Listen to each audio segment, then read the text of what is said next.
Deep in the dark, I felt the fire flicker, ignite the flame and give us light.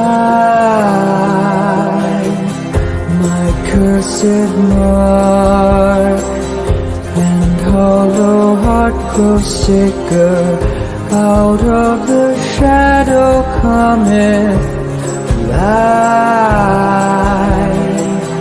Kill me, I'd like to see you try.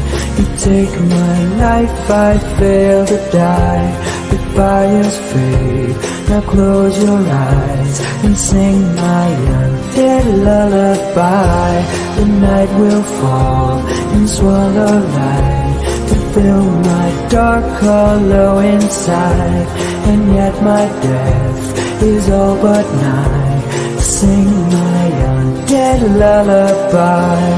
Keep the fire bright, I can see your breath as the cold creeps in. You are beyond death. Take a leap of faith, unless you're scared to try. Now brace yourself for me and prepare to die. In a barren land where the dead will walk and the dragons fly. Blood across the sand, good intentions crumble as the demons rise. Welcome to my own hell, a place I know well, there's nothing like. Hope you came prepared, because this is where angels come to die.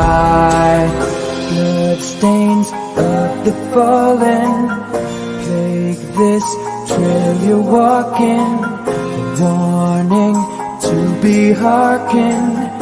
Eyes of fate are always watching. Desecrated grave forgotten. Seed of evil in the garden. Rise up from your coffin. Submit yourself unto the darkness. Darkness is falling. Grim Reaper's calling. Shadows are coming to life. I must rekindle embers that dwindle. Ashes and cinder will I rise.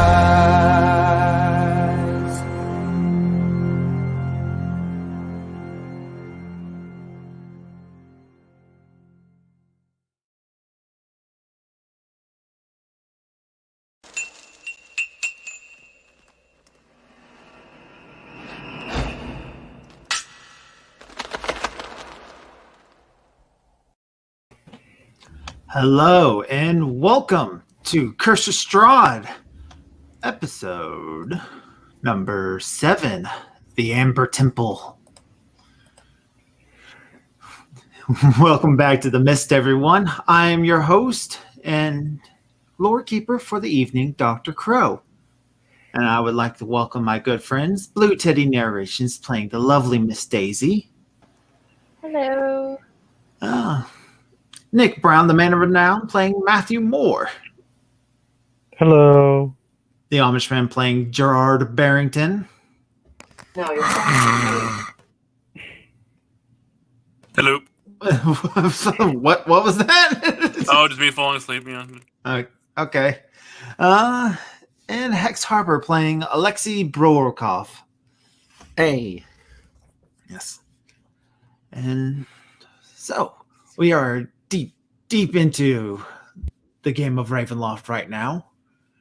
Our players have gathered up their armed forces, and recently, with the help of Daisy and Barrington, gained the favor of the Knights of the Order of the Silver Dragon,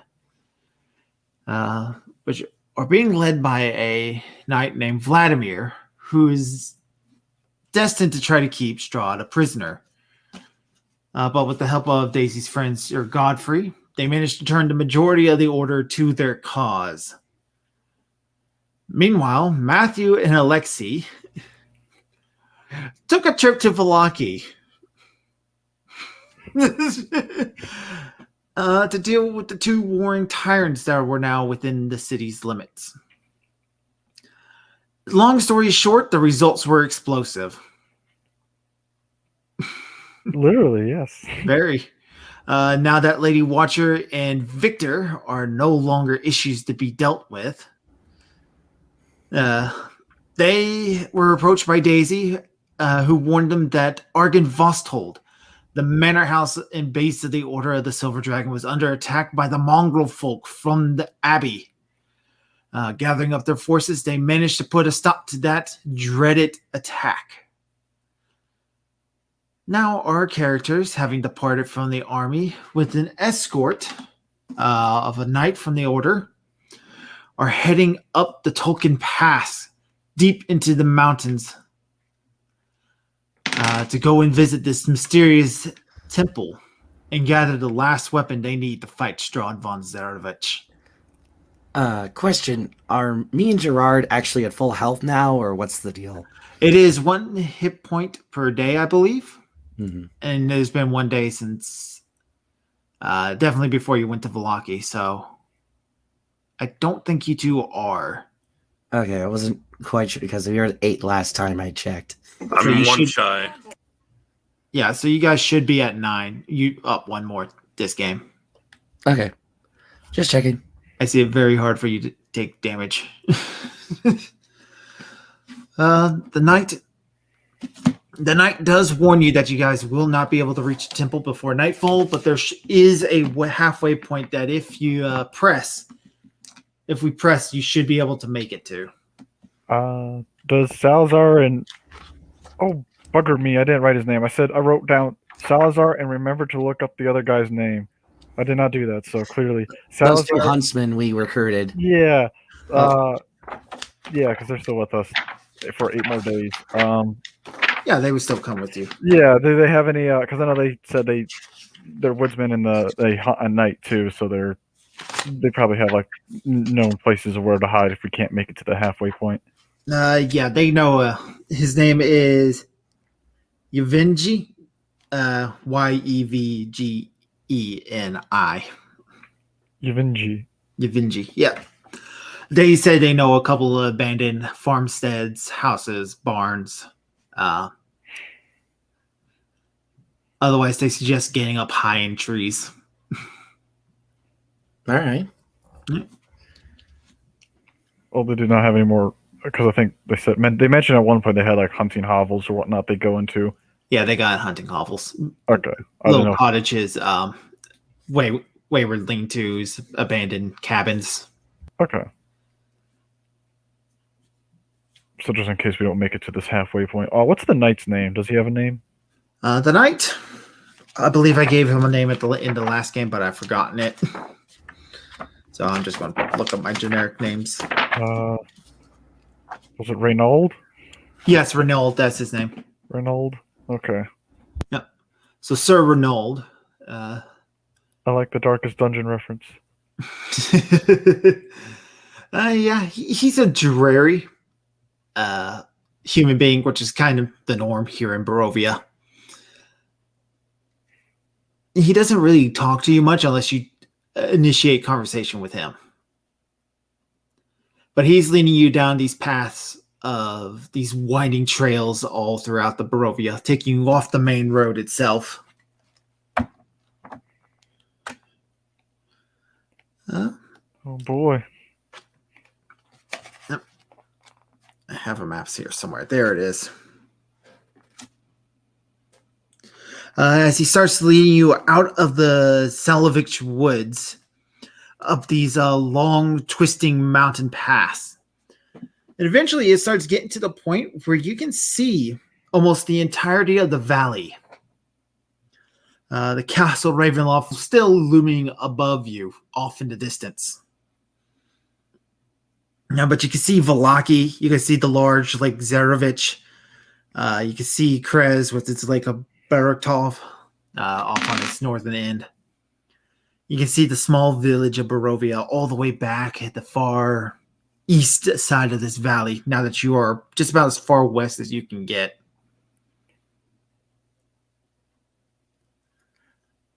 Oh my goodness, there was a quote I wanted to use when you said as far west as you can get, but I can't remember what it's from or whatnot. So ignoring that, how is Valaki looking? Is it on fire still, or is it less on fire? It is less on fire. There's definitely the appropriate amount of smoke coming from it, from various chimneys and whatnot. Hooray! It looks like we've done some good, Alexi. We've done some good. Yeah, just despite setting the town on fire. We only blew up one house. It's fine. That's true, yeah. And we murdered Nikolai. Screw that dude. Yep. Corpse stealing motherfucker.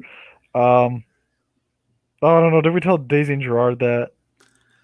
Oh yeah, Gerard. We I need to don't tell. think you did. I think we mentioned that Valaki is okay now, and that was Yeah. about it. Yeah. So Gerard, don't worry about your cultist friends anymore.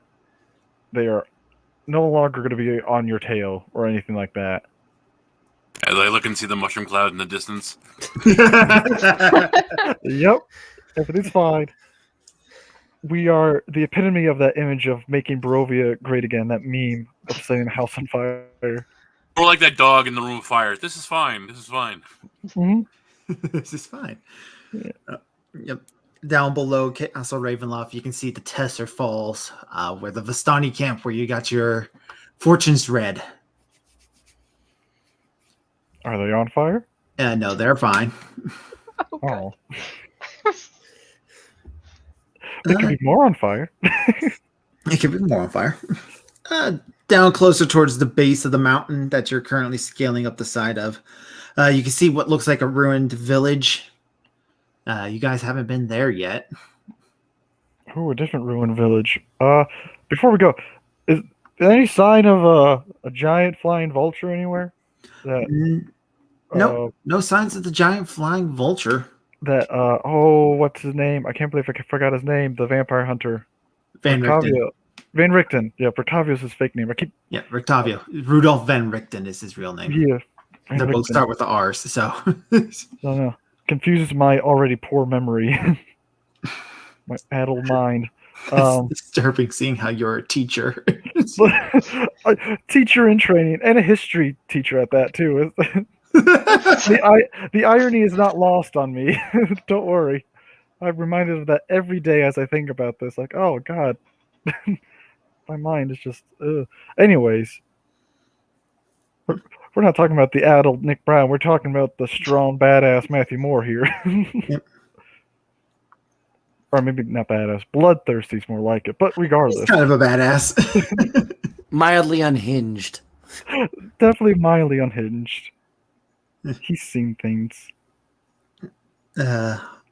Just west of Castle Ravenloft, you can see the windmill where supposedly 3 hags live. Yeah, you guys passed it up and you guys went, let's not mess with that. Yeah. Smart. West of your position, you can see Yester Hill where you had the fight with the Druids. How's that looking? As far as you can see, banded. You're so far away that you can't see people necessarily. So you're unsure, but you can see the giant tree that dominates the hill still there. Well, as long as it looks like it's still abandoned, that's all that matters. That no druid tried to come back. I mean, we killed them all that was there, but you never know. One of them could have had a sick day. It was his day off. And just north of that, you can see the massive vineyard that is the Wizards of Wine winery. You can see chimney smoke coming from that. Okay, so not on fire, thank goodness. And all between many of these places where mountains, high hills, small mountains, and trees dominate is mist, just this endless sea of mist. And from this vantage point here from the top of the world, you can see that Barovia, truly this land should be beautiful. But it is just scarred and cursed. And for a briefest moment, thinking back to the tome of Strahd, remembering the words he said about how he was raptured by the beauty of the valley, you can easily see why. But his presence has scarred the land forever.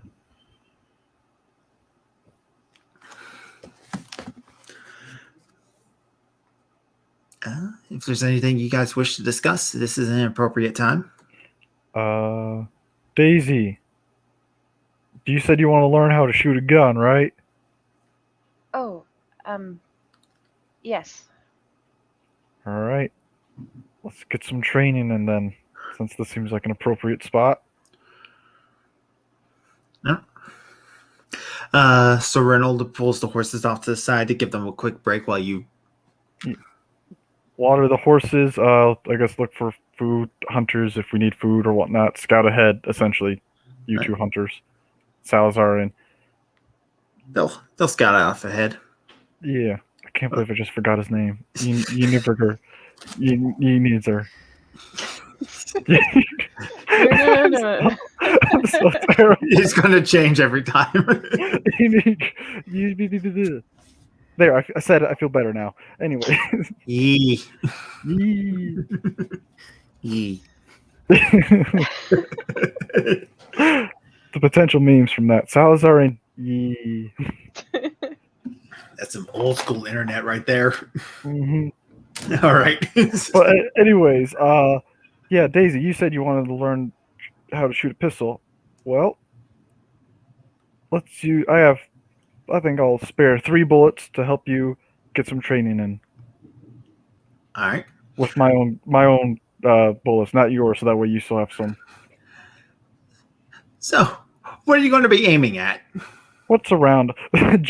Jokingly. All right, pick a target since we had a good vantage point. See what town you hate the most and start aiming. What town do you hate the most? Yeah. Gun slowly starts pointing at Barrington. No. Yeah. Is there anything? I don't want to use my hat to shoot at. What do I got? There's like a scraggly tree. No leaves. Tree. Is there like an apple or something anywhere? It's got a big knot in the middle of its trunk. All right. All right, Daisy, see that old-looking tree over there? Yes. Looks like its time has come for it to be put out of its misery. We're gonna try and help you shoot directly in the knot there, sort of like a bullseye kind of thing. Tree had it coming. Okay. Well, I said the tree needed to be put out of its misery. I didn't say it had it coming. There's a difference. Okay.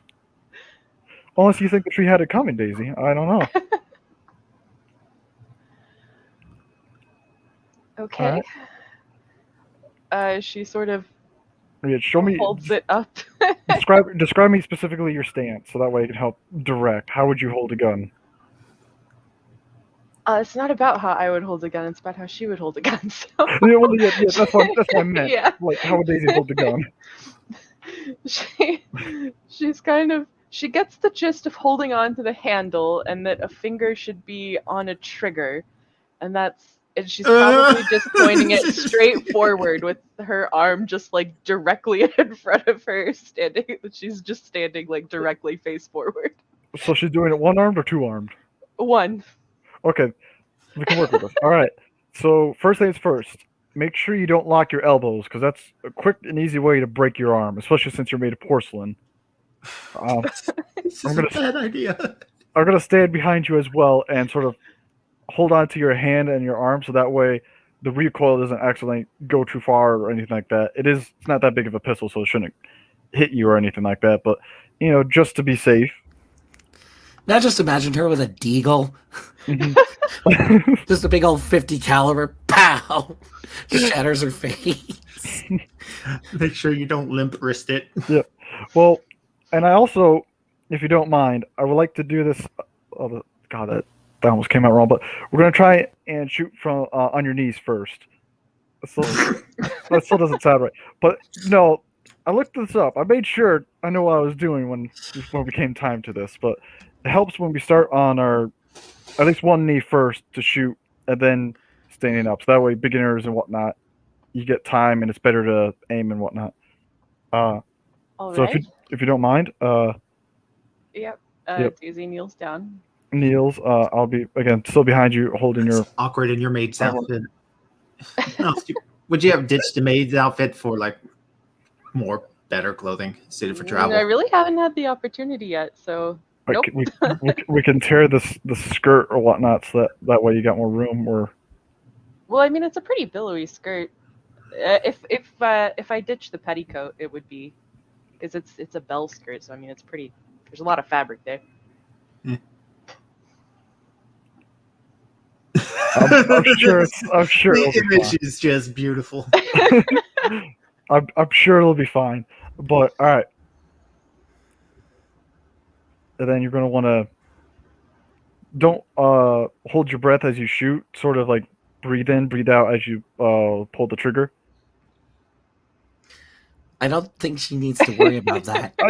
Well, yeah, I forgot about that. Yeah, she's kind of been doing like gasps and stuff just on reflex, but yeah, she doesn't really need to per se. Yeah. But that's definitely Matthew Moore forgetting that as well. That's Matthew Moore being awkward around women, how very in character. it works. Trying to think of what else will help. Remind me what kind of gun it is you have, Daisy? It was from Alexi. Pass the question. It's a 32. 32. Okay, so you should still have a small as it is. You should have a sight on it, so that way it'll help you aim. So look down the barrel of the gun. The little notch up top, you can see that helps you aim and adjust your sight accordingly. I mean, it's a Alright. revolver, so Well, yeah, not you much should you can do with it. No, it's still it's better than nothing because you still have notches on it. I have a antique pistol lying around here somewhere around this time period, Civil War. But anyways, yeah. So you want to give it a go then. It also helps when pulling the trigger. Cock the thing back, the hammer, before you pull. Especially in this time period, that's always a recommended thing because sometimes the guns won't shoot unless you cock it back. All right. But in this time period, that's sorry, historical mind bleeding into what I'm talking about. Sorry. You're losing it more. I know I'm losing it just a bit. All right. Are you ready? I believe so. All right. You want me to give her? 72. You want me to give her any assist since I'm helping direct her or whatnot? I will give you, yes, you'll have the advantage that we've been playing with, where you roll the 10s and take the better of the two results. Oh, sweet. 52. I'm going to guess that's not below your gun. No, she's at base 20, so. All right, so you probably do just miss your target, however, because it's not a extreme failure. I don't think. Is All right. it? No, I don't know. No. As long as you don't roll 100, you're fine. Yeah, Yeah. so, yeah, it's just a miss. You do fire the gun, which echoes across the valley. How is the recoil and whatnot? And I guess another thing is, do you want me to roll to see where I saw where she missed, so to help her adjust her aim? Yeah, I'll have that as a spot hidden. Okay. Or I don't suppose just like a notice quickly or something or another. Yeah. Spot hidden 23, which is a success. All right, so you were able to see kind of like how she aimed. You see like a tree off in the distance just shatter with bark. Mhm. Well, maybe that tree had it coming, but you were going to adjust it a little bit more to the right. All right. Doing the same thing again with advantage. Yep. Okay. Either way, I got 56 twice, so. All right. So it's a miss still. That tree on the right, I tell you, he deserves it. All right, a little more to the right. And then how's the recoil for her? It's not Still not that bad. that bad. It's not gonna.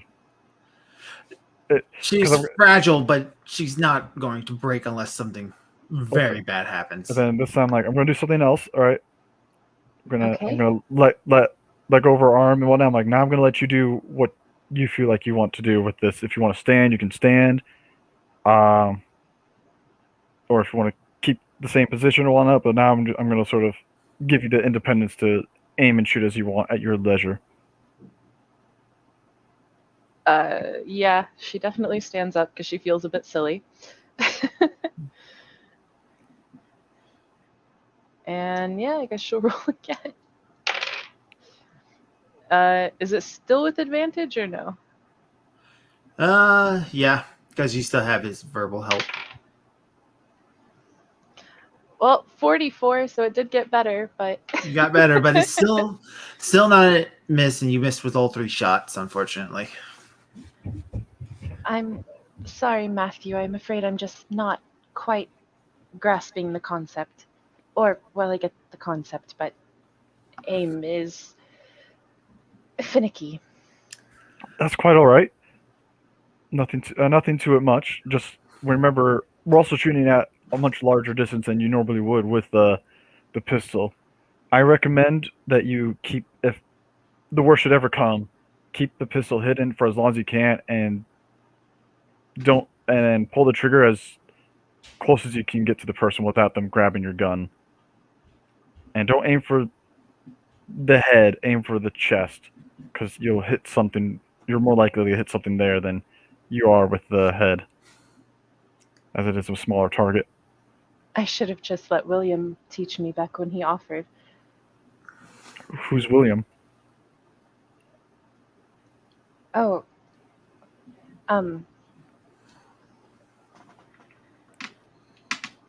he was my husband. Your husband? Do you remember where you came from? Yes.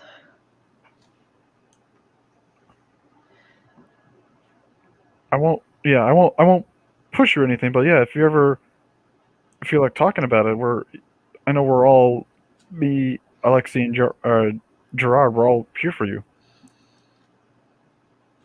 I appreciate it. Perhaps when there's more time. Yeah, that's whether they be bad memories or sad memories. At least you can say you remember now, which is always a good thing. Miss Daisy, and then I'll tip my hat and leave her be with her gun. Alexi and Barrington, are you two up to anything?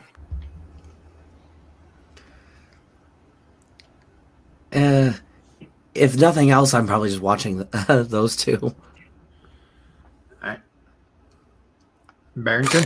Knowing that I'm low on ammo, I'm still trying to figure out how to operate a sword better. All right. Sir Ronald is actually able to help with that. He kind of gives you a stick, like a tree branch. He goes, we'll do some practice rounds. All right. He starts showing you some basic maneuvers. All right, So I will kind of try to mirror them as best I can. All right. So what we're going to do with you is the same thing we did with Daisy here in 3 rounds of, I believe it's a melee weapon.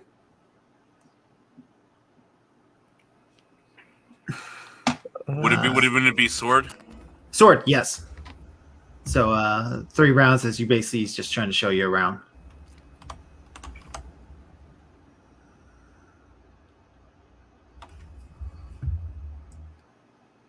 First roll, I rolled a 34, which is a failure. My base is 10. Yeah, that's why you had a gun. Yeah. All right. So 2 more. As comes up to you and goes, no. Arms up, above your head. Want to make sure you leave everything loose. Don't swing too far forward. You want to make sure. I can use some luck on that one, then push it to a success. I rolled a 15, so I'll use was it 5 to push it to a 10 to succeed, or do I need to use 6? No, 5 is good enough. Okay, yep, so 5. All right, he goes, there you go. You want to aim for your opponent, not past your opponent. You're not swinging a club with a sword. A sword is an elegant weapon. All right, and he kind of like goes back and forth with this quick spar with you, not really going to strike you, just kind of like showing you what you need to do. Sir Renald comments, "You're actually pretty decent at this once you get the hang of it."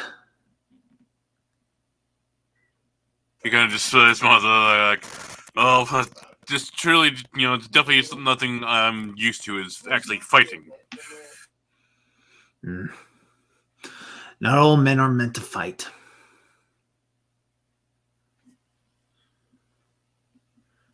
Sometimes we are thrust into this life. Not as clumsy or random as a revolver. That's when the two hunters, whose names I just forgot, truly the most memorable of characters. They're Ben and Sven now. Soldar and Yi. I just confused. Salazar and Salazar and Yi. Yizivin. Universe. Yes. They come back from up ahead and goes, "We found the guardhouse." All right. Oh boy. So Sir Renard starts getting the forces back up. Continues on leading. The guardhouse for the temple? Some sort of bridge up ahead. And Sir Renard gives a nod. It's like it's the halfway point. We best hurry. Night's going to fall soon. All right. Get a move on then. The shelf of the rock on which the mountain road clings grows narrow. To your left, the icy cliffs rise sharply towards the dark, rolling clouds. To your right, the ground falls away into a sea of fog. Ahead, through the wind and snow, you see a high wall in black stone lined with spikes and topped by statues of demonic vultures with horned heads. Set in the center of the wall is a closed iron portcullis, behind which burns a curtain of green flame. On the other side of the dark wall, gripping the mountain's edge, is a guard tower of white stone topped by golden statues of mighty warriors. Is there anything to roll to make sure none of these vulture statues are real? Like there's not like the real one just lying wait. Occult. I'll roll that. Yeah, I can't do a cult. I can only barely do it. Come on. Super, super low. Nope. As far as we can tell, they're just stone statues. As far as you can tell, they're just stone statues. There are two of them, each one perched on top of this iron portcullis. All right.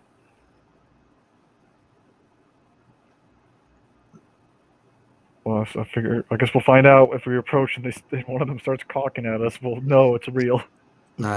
Spot hidden. That is a 2. A 2? Yeah.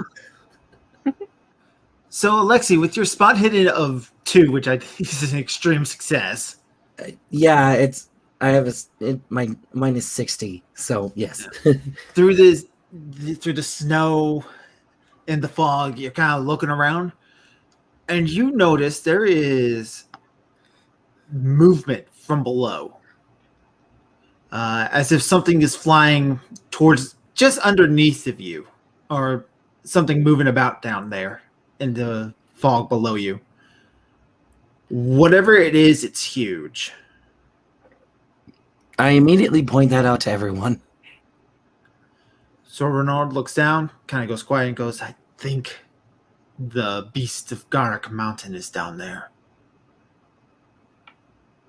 Would the rifle or the shotgun be more appropriate for this thing? Don't shoot it now. Not we don't now. need that. But if it comes at us, I have to prepare for this, Alexi. What gun would be best to use? Probably a shotgun. All right. Then I'll pull out the shotgun. Just in case. All right. It's like, as long as it doesn't attack us or come near us, we can avoid a fight altogether. So Renaud is looking at the down portcullis and this curtain of green flame. He goes, as far as I know, those weren't. The portcullis was up and the flame guard was down. Why are they up now? Is the guard tower on the other side? The guard tower is on the other side. Bugger. Bugger. So, how do we get past it then? We've seen green flame before, haven't we? With the druids. Last time there was green flame.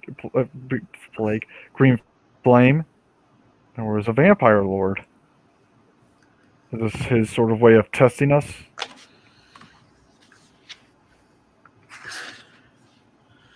Could be. He could be trying to keep us from going to the Amber Temple.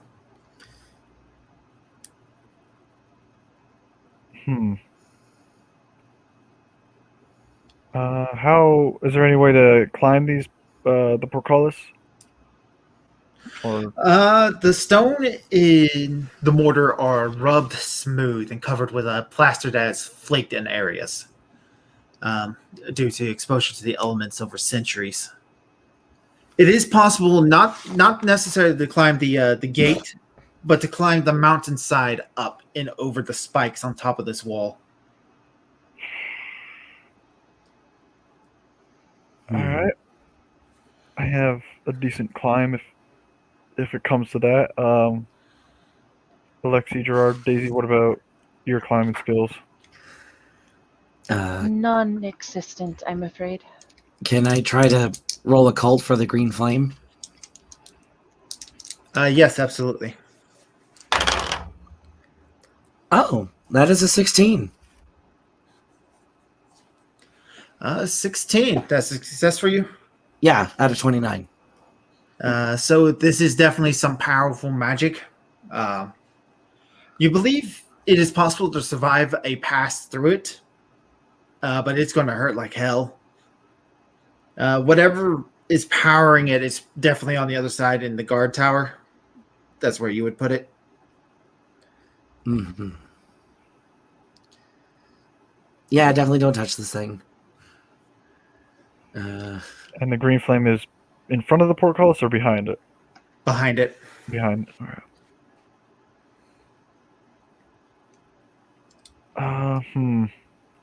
Suppose we could climb, and the mountainside's connected right towards the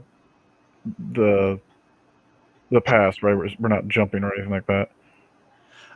You can climb down the mountain a little bit and climb up and back. It's like you're on a narrow path. There's a sheer drop to your one side. Then the mountain continues up on the other side. This gatehouse blocks the path. Okay. Do Ben and Sven know any, or can they be able to find some alternate path around it?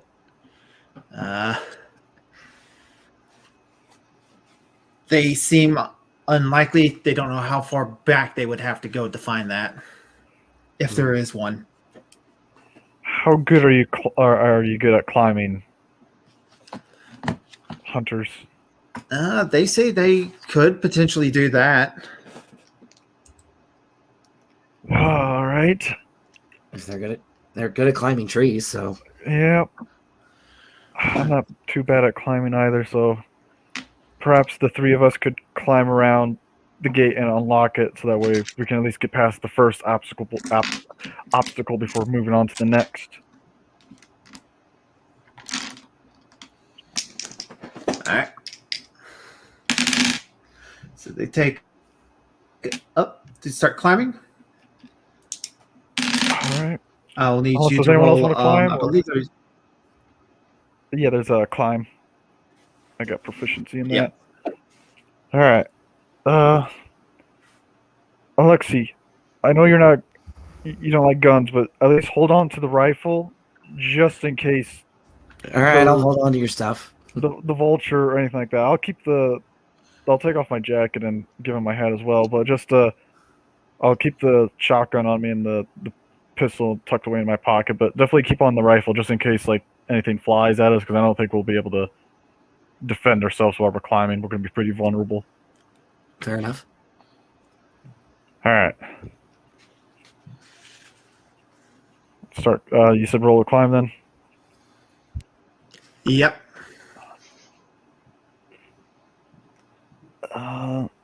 Ooh, 9. Oh, excellent. All three of you did really well. As the hunters kind of like lead up the way, all three of you are easily able to find foot and handholds.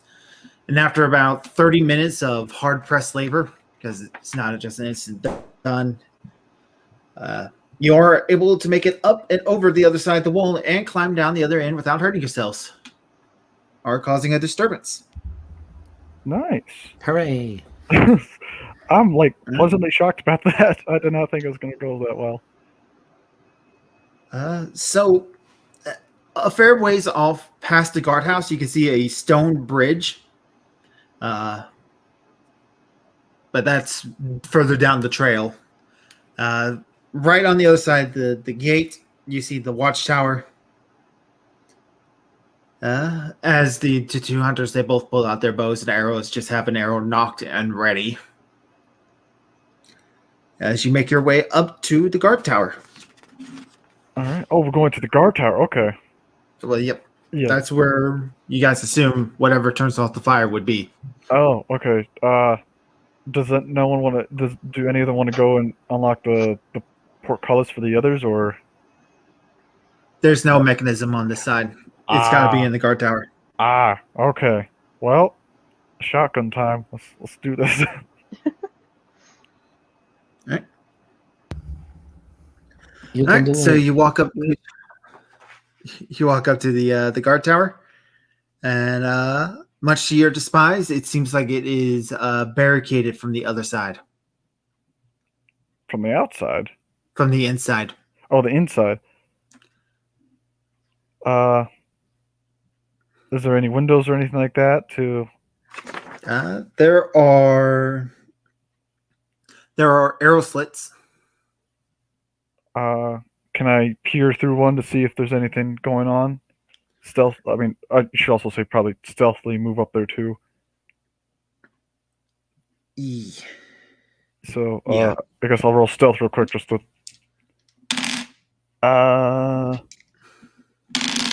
46, which is a success. All right, both of the hunters are pretty good at this, so they both roll successes. All right. So I also need you to spot hidden if you're going to look through the arrow slits. Yep. So stealth, and then now spot hidden, which is I'm gonna push that. 19. All right. So with your spot hidden, it looks like there is a skeleton inside. Otherwise, from what you can see through the door, there is a big wooden bar laid across the door.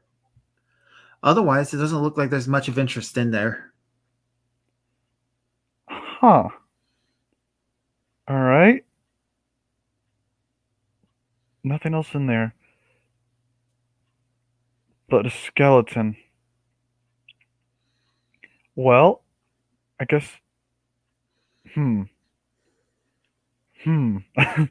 I'll. If it's just nothing else in there, I guess I tell them that there's just a wooden bar in front of it. How do you want to proceed to break it open? You and Salivar are the biggest of the two, so if you want to throw your shoulders up against it.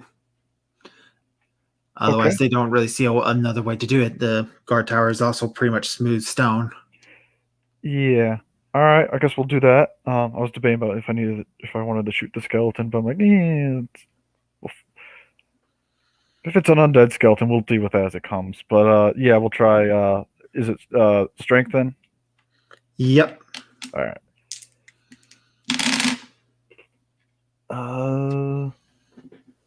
That is a 48, which is a success. All right. You and Salazar, you both go 1, 2. and you manage to push in the door just far enough for you guys to kind of like squeeze it through it. It's very old, very exposed to the elements. All right. Is there any mechanisms or anything like that to open the portcullis, or? Let's see here. Not on this floor, but you can see from this angle. Now that you're inside, you can see there's a spiral staircase that leads upward. Oh man, they might have been up there. Well, so much for stealth. They probably heard that. Guess I'll take the lead with the shotgun, and then they come up from behind with the crossbows. Yep, they got their bows. All right. All right. Hopefully it's a friendly. I would like if it was just a big misunderstanding, but I don't think that's ever happened yet to me. All right. The upper levels of the tower is an icebox with windows set into almost every wall.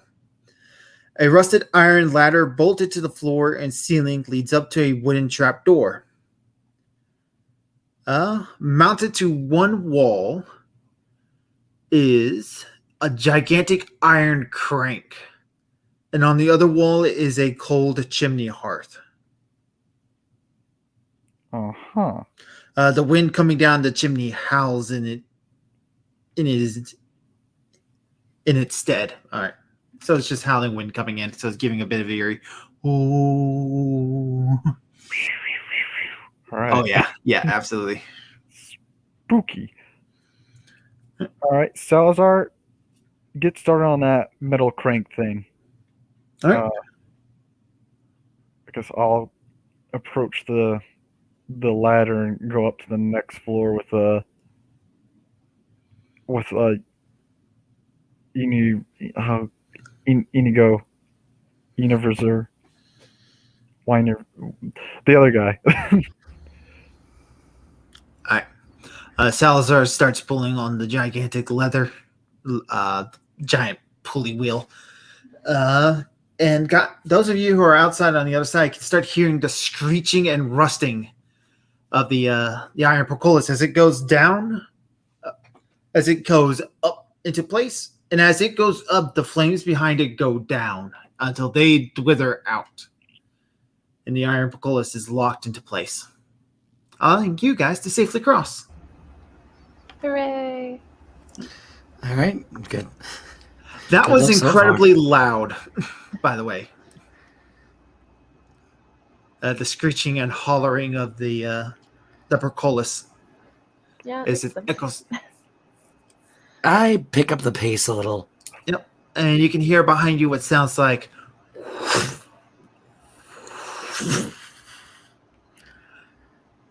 and the mist is getting heavily disturbed as it starts flashing upward in these large waves. And time to run. All right, so Renard is like, yes, inside now. He starts leading the way to the gate, to the tower that Matthew just went in. Are we still on horseback or? Yes. Okay. Renard gets inside, bursts the door the rest of the way. He starts ushering each of you in.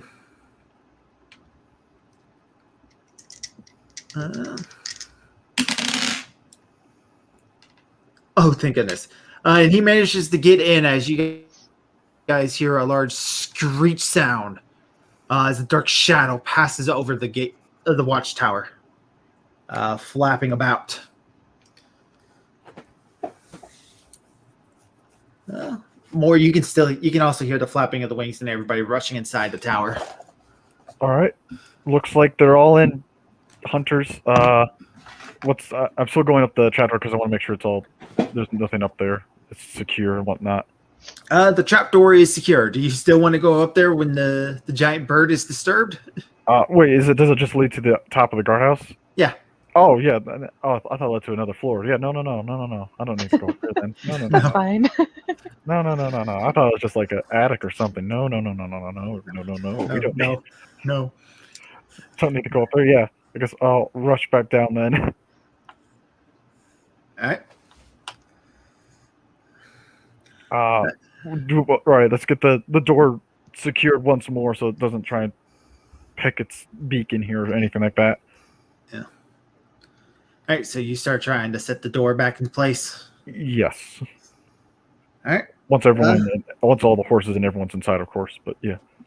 Now there are arrow slits set into every wall of this guardhouse, which allows you a 360 view of everything around you on the outside. So does anybody want to look out to try to see this thing, or are you guys just okay with not doing that? I do. Be careful. That's another sanity roll. It's going to be, so you're going to need to roll a sanity roll. Oh, fun. What is my sanity at? Not great. Nope, I fail. Uh-oh. All right. So take another 2. All right.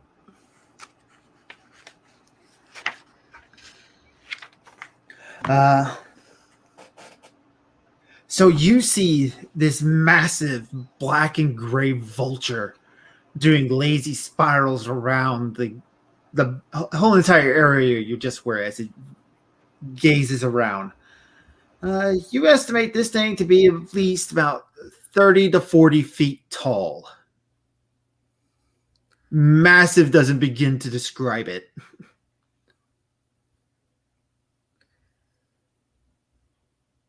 I'll just kind of turn and everything. Like, they weren't lying. It's big. As I just kind of quietly just go sit down. I'm like, oh god, we're dealing with this big thing. Are we going to need a bigger guardhouse? Okay. Yeah. Back to how do we set this door back in hinge and whatnot? So you're going to try to mess with this door? Just to get it back in place so that way it doesn't. I don't want it to try and bite us in here. I could roll repair, mechanical, at least for, I don't know, the hinges. It or will something. be noisy.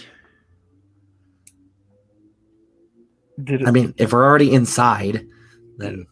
I mean, yeah. Did it see them come in? It did not see them, but it definitely heard them up here, especially when you opened up that gate. Oh, so should we be stealthy then, or should we just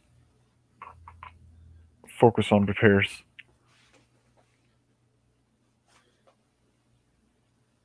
Decisions. What does everyone else think? I mean, probably just stealth, honestly. A creature that large could probably have no problem tearing this guardhouse apart to get into us. Let's be stealthy for now. I mean, it is made of stone, and it's been here for how long? Longer than most things in the valley. Yeah, so I think the only weakness is the door. That's why I'm concerned with it. Let's stay up on the second floor. Yes. Got anything big we can put in the way? No, But how big is this door? Would it even fit through it? No, the door was barely wide enough to get the horses into the bottom floor.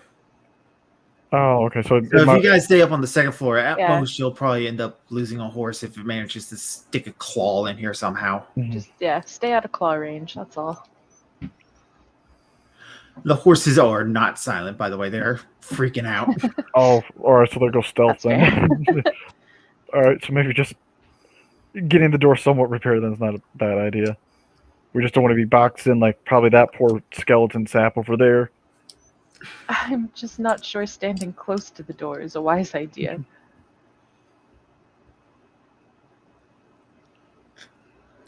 I mean, Alexi, I think it's down to your decision because you're the one who will probably be making the repairs. Yeah,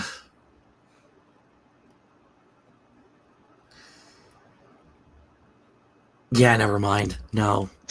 Right. I actually saw that thing. No. I'm not risking it.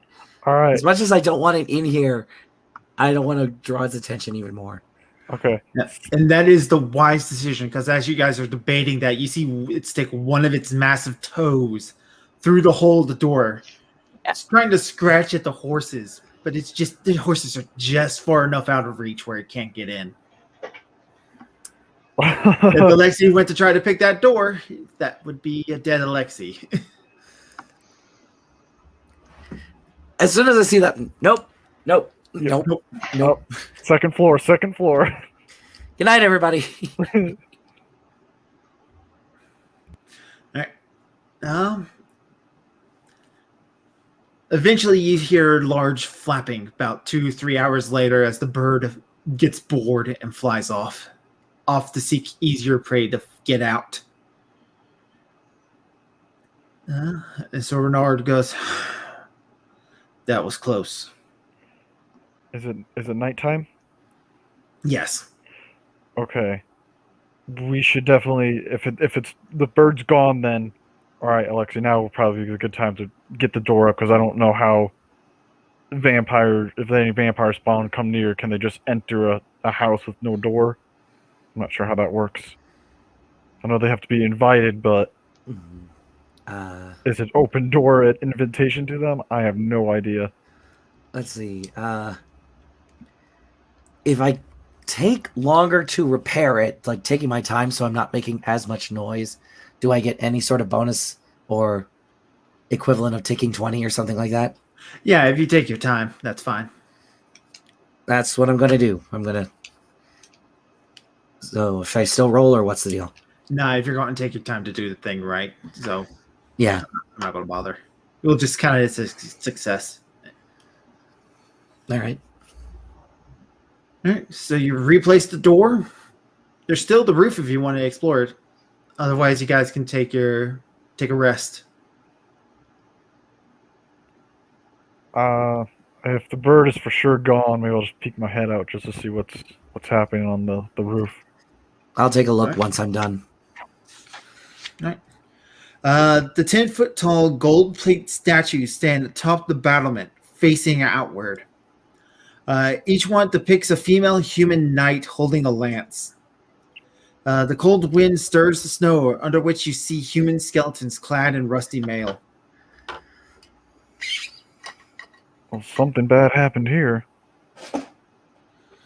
Our brothers and sisters who fell in battle, Sir Bernard tells you. What were they doing here? Guarding the pass. Spot hidden. Nope. And the statue, who is that of? No one in particular. Do we recognize the face or anything like that, or? No. No one we would recognize. Okay.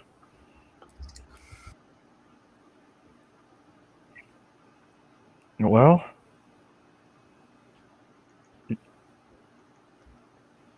it's getting cold. Let's go back inside. Inside, the hunters have gotten the hearth going with a nice warm fire to try to banish the cold. No. So, Reynald, do you know what we're going to be expecting when we get to this Amber Temple? The place is a horde place. I still suggest we turn back, but I doubt you will listen to reason. Oh, trust me, if we could turn back, we would. Tell me this: do you think it's actually possible to destroy him? Strahd? Yes. There's a simple rule of war that I was taught when I was a young man. If it bleeds, it can be killed.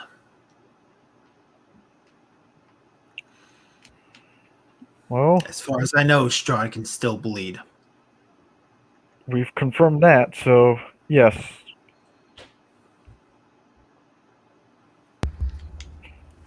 Plus, I watched Matthew over here essentially roast a vampire yesterday. I did do that. That is true. I look at the medallion like, yeah. So, I'm not even sure if that was a vampire or. Oh, that's right. It was a vampire. The vampire spawn. Yeah. I thought it was. For a second, I thought it was just a crazy person. Real quick, like, no. That's right. It was a vampire. Oh boy. Who knew? Our lives could be wrecked in a matter of a week, essentially. Find out monsters exist. Killing vampires.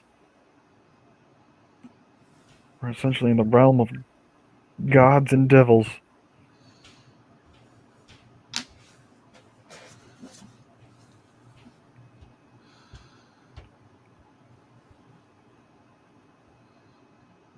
Nothing.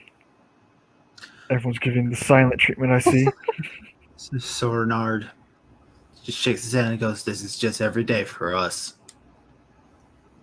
Well, if Strahd should be defeated, what will your...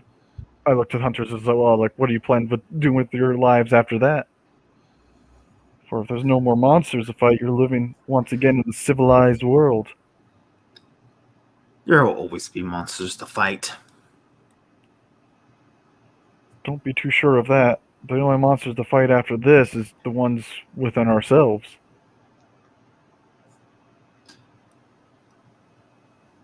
He kind of just gives you a cold, dead stare. It's like, I assume you were born here, were you not? I was. Yeah, then you have no idea about... I guess I dangle the pistol. I don't think you've ever seen this before. Until we've arrived. I don't think you've seen electricity. I've seen electricity. I've witnessed lightning fall from the sky. My good sir, have you not... There's something called the... never mind. Let me just tell you, though, there is more to it than what you're thinking. And then I even look at Daisy like, I doubt you've seen anything like her before either. I have seen more weird and bizarre things in this world than you can possibly dream of as well. Simply because your wonders are miracles does not mean all miracles that I've seen are blessings. Son, you are talking to Matthew Moore. I have seen a lot of horror in my day as well. You haven't figured it out from the way we talk yet, have you? That you've been essentially trapped in a sort of time bubble? The Dunnites? Not a bubble of time.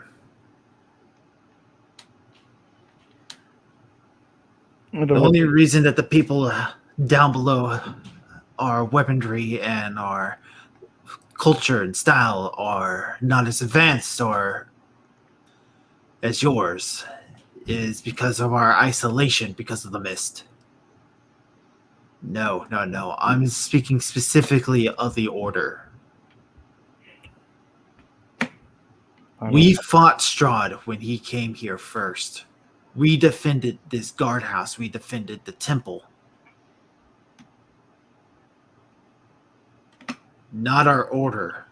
We. You split off from your Order then? We are not split off from the Order. The Order can't die. So are you saying you're like not immortal, but like you keep coming back? We are something called revenants. When we die, our souls possess another body. We take it over. That person becomes us. You take another human soul, essentially, and... Not a human soul, an empty corpse.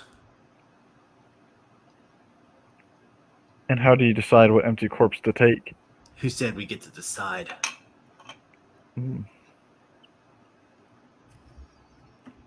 So you're cursed here as much as everyone else, then? Which is why Vladimir believes that we are the gatekeepers, the guardians, the wardens for this prison. And if Strahd should be defeated, does that lift your curse as well? We don't know.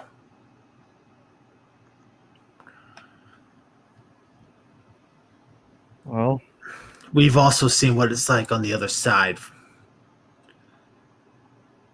Everybody here in the valley is a reincarnation of somebody who died in the valley, eventually born again into a new life.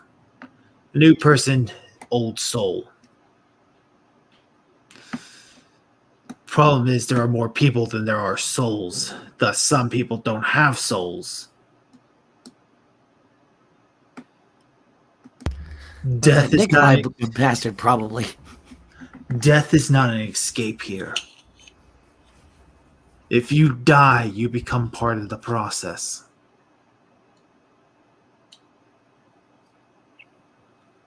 Doomed to be forever hunted by Strahd in his spawn. And if Strahd should die, does that break this cycle? We don't know. Or has this cycle always been here even long before him? Strahd was the start of the cycle. If he's killed, we don't know what happens. Perhaps you'll get those answers at the Amber Temple.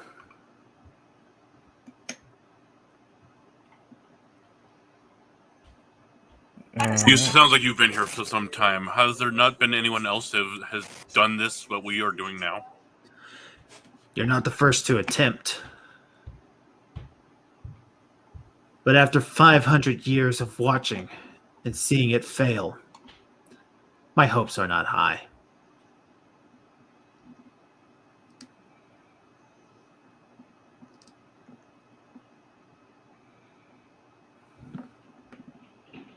Well, let's hopefully succeed where others have failed then. And unfortunately, going to this Amber Temple will help us in that endeavor.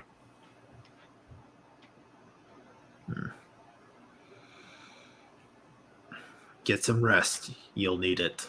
Yeah.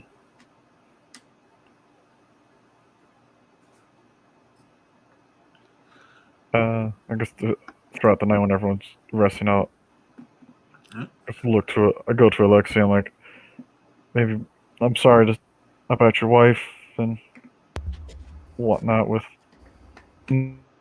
Nikolai.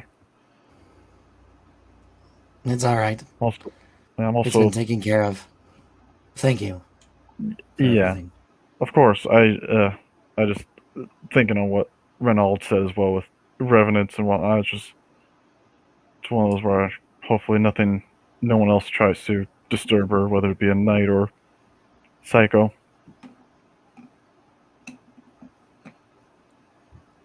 Though she did not die here, I wonder if she's trapped here now as well. I don't think so. I don't know the answer to that.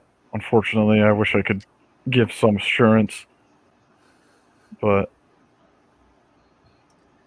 if defeating Strahd will definitely ensure that she won't be trapped here, though. At least I can hopefully confirm that. I guess I'll find out when my time comes too. Do you plan on staying here even after Strahd is defeated? I don't know yet.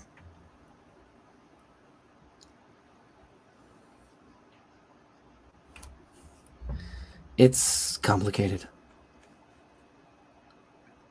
I could tell. I saw how you looked after when you found out that your wife was no longer in her coffin. I knew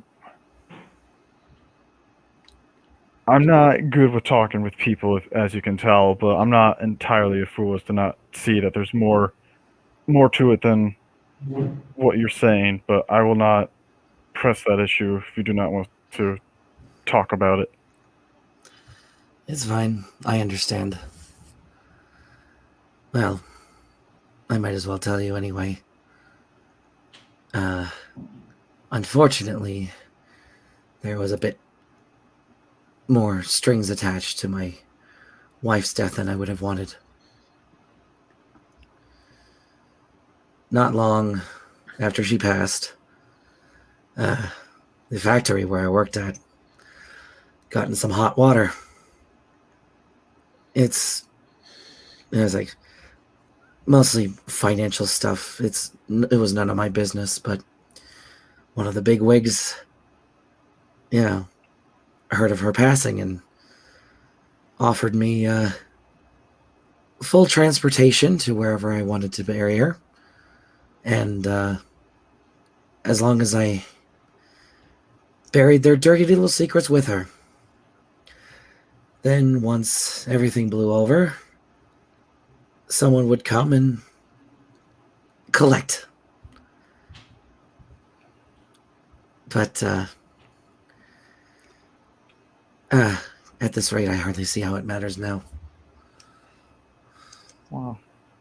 I don't think, hopefully, no one else tries to disturb your wife now, especially here in all places. I don't think anyone would want to risk that venture. But yeah, that's so at this rate, whether I just want to stay here or just go back to work like nothing happened, I'm torn. It's been a long time. Do you know what she would want for you?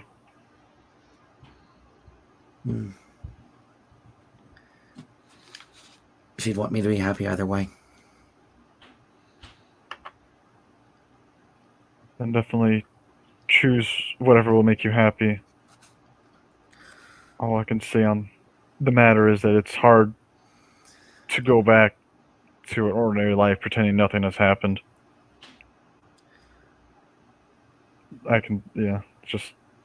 I'll wait until Strahd is defeated till I make that decision.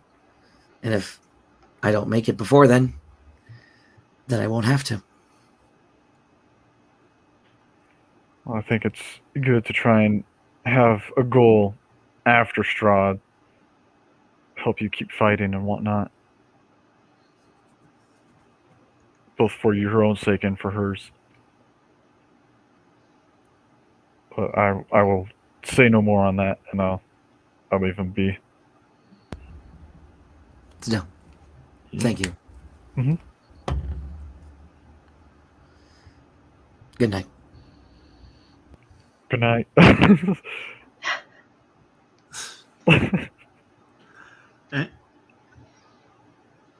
Daisy, Barrington, anything from you two? Daisy is definitely just being very, very quiet unless someone else initiates conversation. Besides this gatehouse, we're all pretty close to each other, right? Yeah. So during that whole thing with Alexei and Matthew, he's just kind of just looking and just like listening into it, not really saying anything,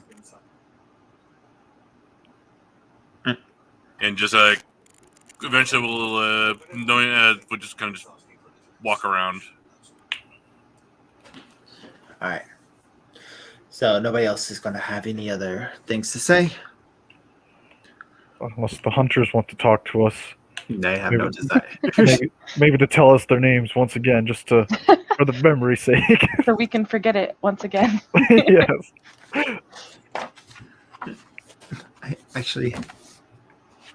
That's the map. You really need their names again? I don't think that's like it was a joke. Yeah. Right. Unless they want to tell us. I know Salazar. I know Salazar for sure. It's the other one. The one with the Y. I know him as Y. I always want to keep saying Inigo for some reason, because it's a very Russian name with a Y instead of Like an I. Hogan and Mogan. I don't know. Yvingi. Yvingi. That's his name, Yvingi? Yeah. Yevgeni. E-V... Yevgeny or something like that. I don't know. I-G-N-E? Yes. Yvingi. Yvingi. Yvingi. Why not? Close enough. So, Can we just pretend that the Y and G are silent and call him Evan? Evan. Evan. Salazar and Evan. Evan. So Salivar and Evan. All right. Does Renaud want to talk to us? Does he have any? Nope, they have nothing to add to this whole thing. Wow, Renaud. Wow. Had such high hopes for you. Right. So in the morning, no sunlight as it is just this perpetual blizzard. But Renard eventually wakes you all up. You have a cold breakfast of hardtack rations and water that they had to defrost at the fire pit. Quick check of the skies to make sure they're clear. And you guys progress. The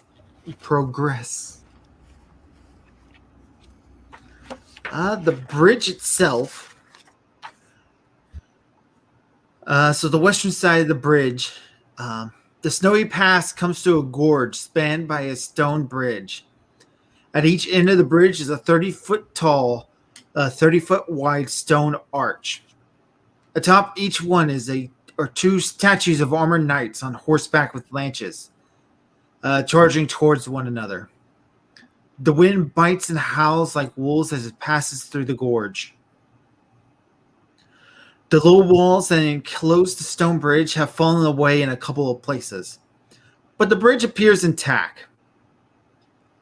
A black cloaked rider on a charcoal-colored horse guards the middle of the bridge.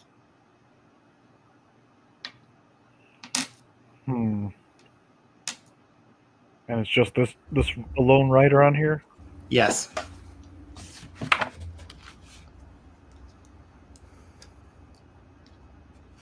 All right. You one of yours? It's Reynold? not one of ours. Should we talk first before action? Probably. After all, if he's standing in the middle of the bridge, obviously he didn't care that we were going to see him. He's probably expecting us then. You might have that amulet of yours at the ready, just in case. Always. I have it on around my neck, so I'll pull it out, be ready to grab onto it and lift it and whatnot to aim. The power of belief and love.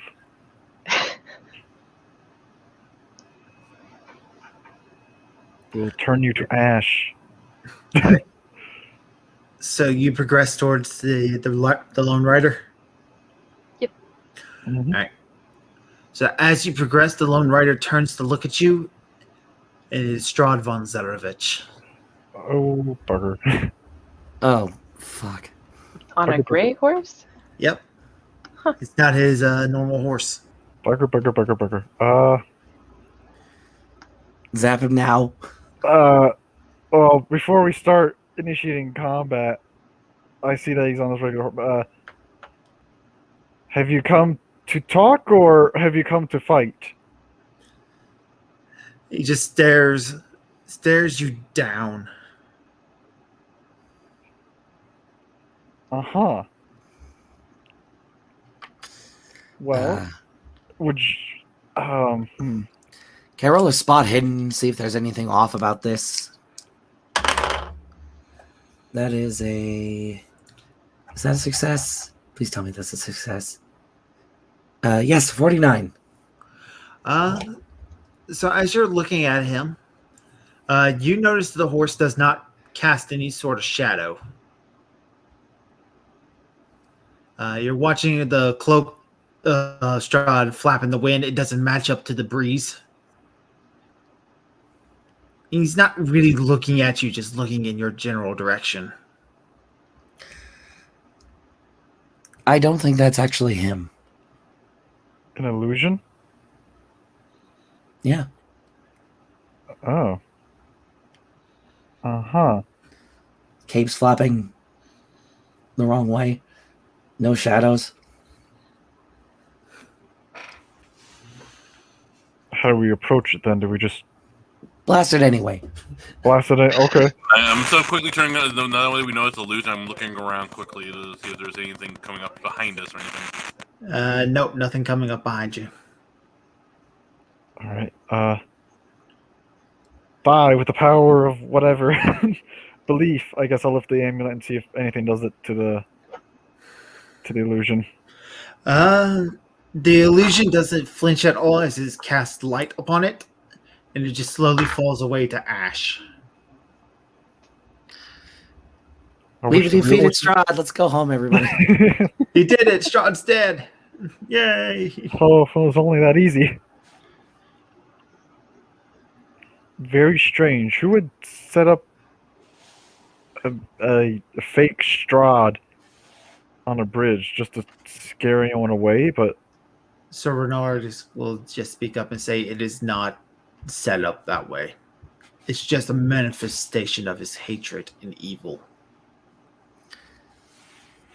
So do they just pop up around everywhere like that, or? Ill omens of the sort, yes. Surely you have seen something like this since you've been here. Oh. No, I have not. But Yes, There you was have. the hanged Gerard. Yeah, Gerard. Gerard has. We were all there. Oh, we're all there. That's right. Yeah. Yes, we have encountered something like this before.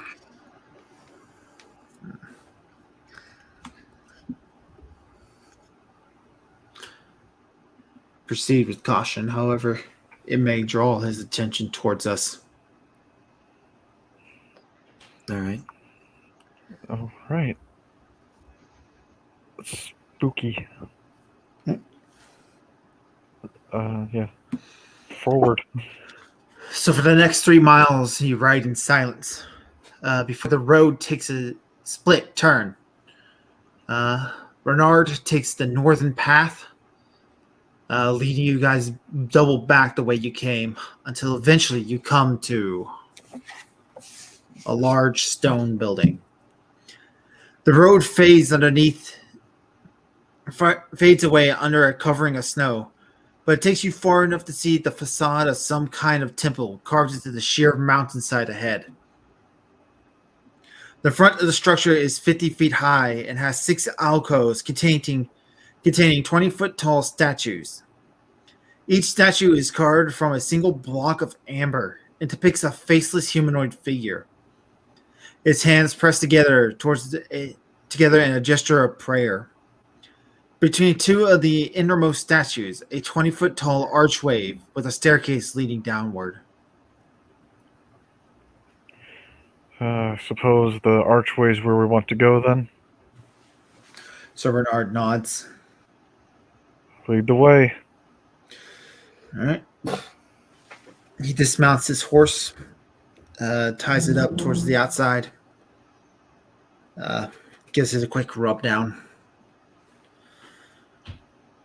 He looks at the 2 hunters and says, "It will be dangerous. Do you 2 mind staying out here and guarding the horses?" They both look at you more because you're the one who hired them. Oh, that might be for the best in case this all goes awry. It'd be good if 2 men can go back and relay what has occurred to the Van Richten. He'll also pay you for your services. All right, they both nod, and they get set up with a campfire going to keep themselves warm. All right. Icy steps descend 10 feet to a time-ravaged hallway with arrow slits in the wall. Beyond the hall lies a vast,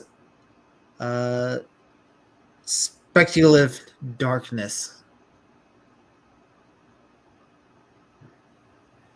Does anyone have a light or something we can use? I'm afraid I do not.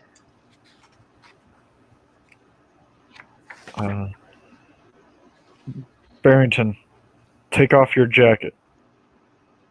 He gives Matthew a very stern look, It is insanely cold in here. That is not a wise idea. We need to make a torch. What does the outside consist of for like shrubbery and stuff? What's outside this temple? There is none. I'm just gonna see if I can find anything in the darkness. That is an 18. Yeah, you're able to find a torch in the wall. Hey, I got something. I need a light. I'll probably have one if I'm able to light dynamite. So I'll light a match for you. All right. See if that. All right. After a little bit, you manage to get this torch going, which will allow you to start up another one if somebody wants to take a second one. Yes, just in case. I'll just look around for a second one. All right. So you find yourselves on a 20-foot wide balcony of black marble with a shattered railing overlooking a vast temple. Black marble staircase at each end of the balcony descends 30 feet to the temple floor. The vaulted ceiling is 30 feet above the balcony. The walls and ceiling are covered in an amber glaze, lending the gloom a golden sheen. A set of amber doors stand close to the west end of the balcony, and a similar pair stands open to the east.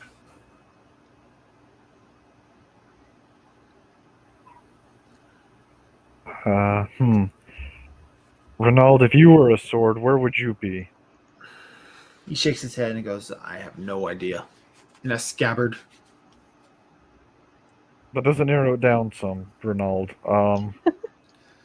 From inside the temple somewhere, you just hear a loud croak. Was that a frog?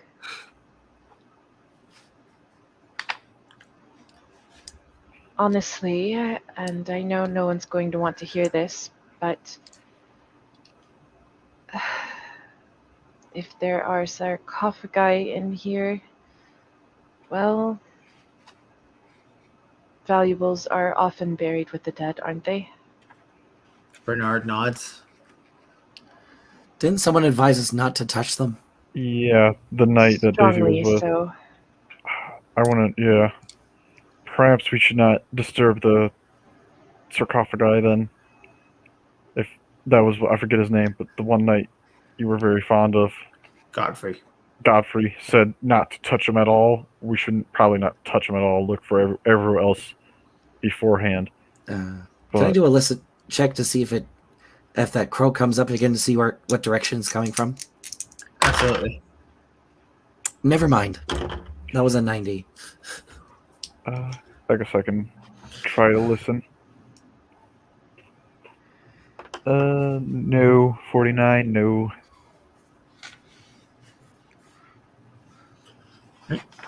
Does anyone else want to try to listen for the frog croaking? Yeah, I'll try. What is my listen anyway?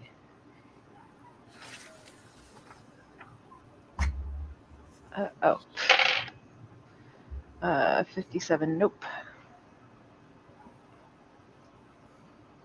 Ronald Barrington, it's up to you. I got a hard success, 13. So you think that croak came from the temple down below these steps?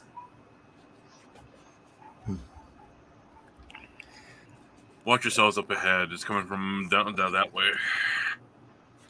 Perhaps that's where we should go then? Could be like with the ravens, meaning good omens. Nature seems to be a little bit more on our side than anything else. I'm going to roll an occult check just to see if I can even cross-reference that. Nope. No, you got no cross-reference for that. You haven't heard anything about toads, as far as you know. Toads, frogs, anything that croaks. It can give you warts. That's about it. Let's just proceed with caution, I guess. All right. So you guys want to descend the stairs? Yeah. Yes, to the frog. See if the frog is a friendly. Frog is a friendly. If not, well, bad news for the frog. Pepe, is that you? Pepe, don't betray us.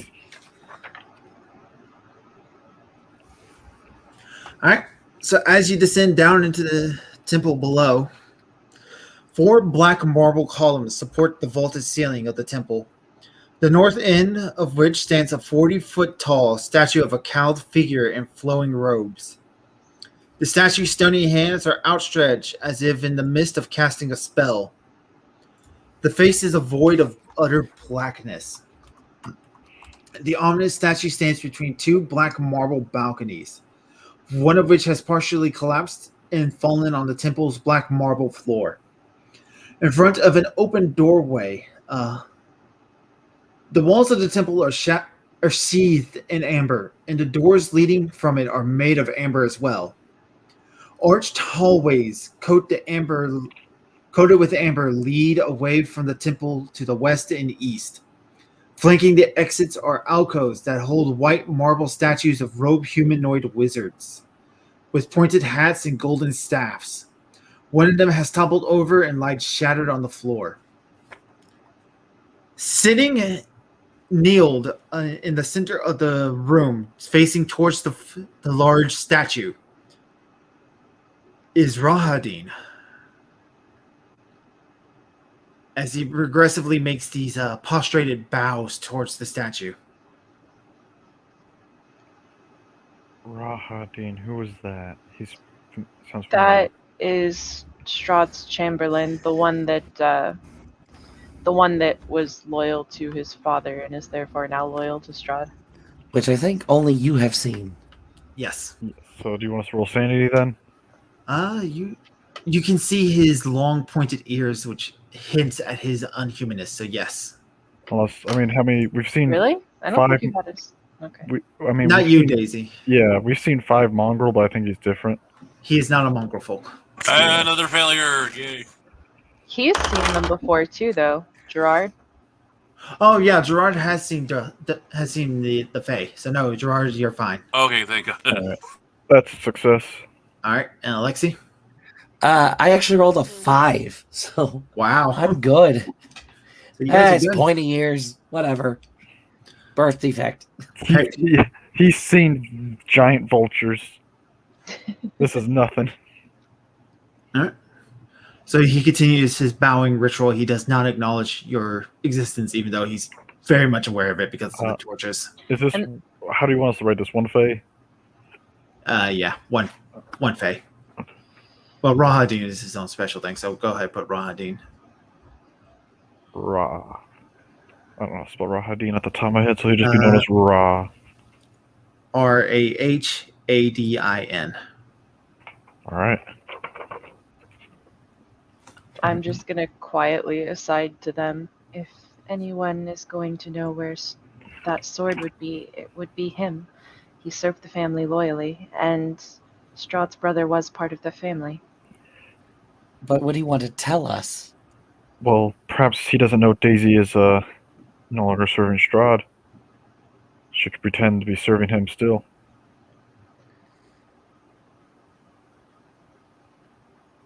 It seems unlikely that he wouldn't know, although when we were at the camp and he rode in with the orders to kill the rest of you, he did order them not to harm me, so perhaps.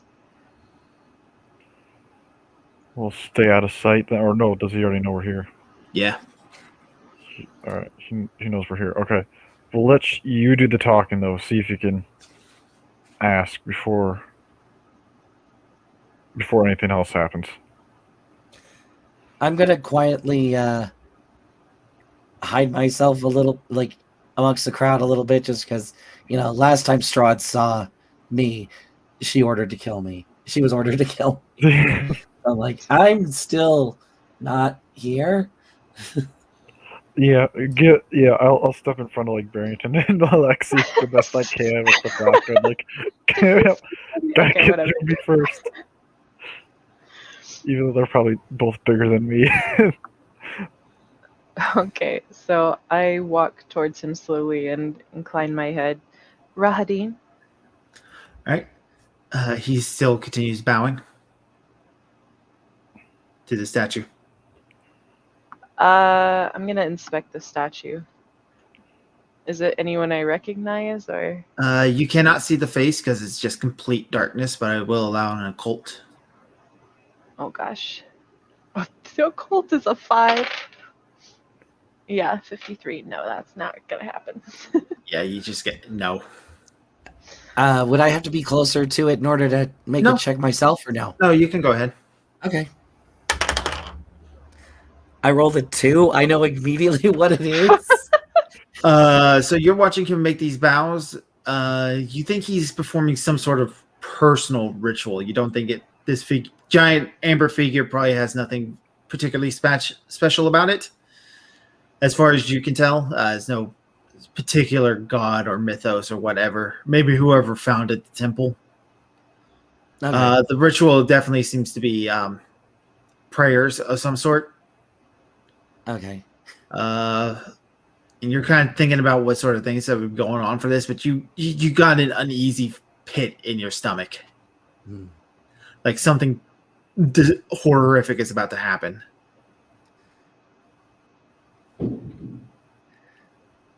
There's another croak. You realize he has a little wicker basket with him, Daisy. Okay. Is there anything on the top or can I just look into it? There's a lid. So a little wicker lid that goes over top the wicker basket. Okay, still trying to be polite then. May I look inside of the basket? He stops the bowing, kind of like looking up at the statue, eyes closed in this reverent gaze as he takes the basket, pulls it around in front of him. He takes off the lid and he pulls out the frog. What is that for? He simply looks up at you, holds the frog up, throws his head back, and swallows the thing whole and alive. Like, I start like, I think it's time to go now. That's going to be sanity checks for everybody who witnessed that. Perfect. Nope. Hey, I actually made my sanity check Yep. for once. And now I fail again. Okay. All right. So those of you who failed, you lose 1 point. But dark ritual. I actually put frog swallowing. It's just Frog swallow. Specific. because why not? He has a weird thing for frogs, I guess. Frog swallower. Lots of warts in his throat, most likely. So you see like the one leg of the frog kicking out of his mouth as he shoves it down, chokes it. The large lump in his throat as he pushes it down. He does one more bow to the statue. And he stands up and he just towers over you, Daisy. He's a tall man. Yeah. Well, I'm already over here by myself, so might as well keep going with my. What I quietly hand purpose of that? I quietly hand Matthew his gun. Just like, here you go. For giving back the rifle, I guess. I have the amulet in one hand and the pistol in another, like at the ready, just in case he tries to do anything to Daisy. Like, he will not have a happy day if he harms or hair on Miss Daisy or any of you guys. Like, no, not doing that. But anyway, So what was it you were saying, Daisy? What was the purpose of swallowing the frog? I have my own reasons. Why are you here?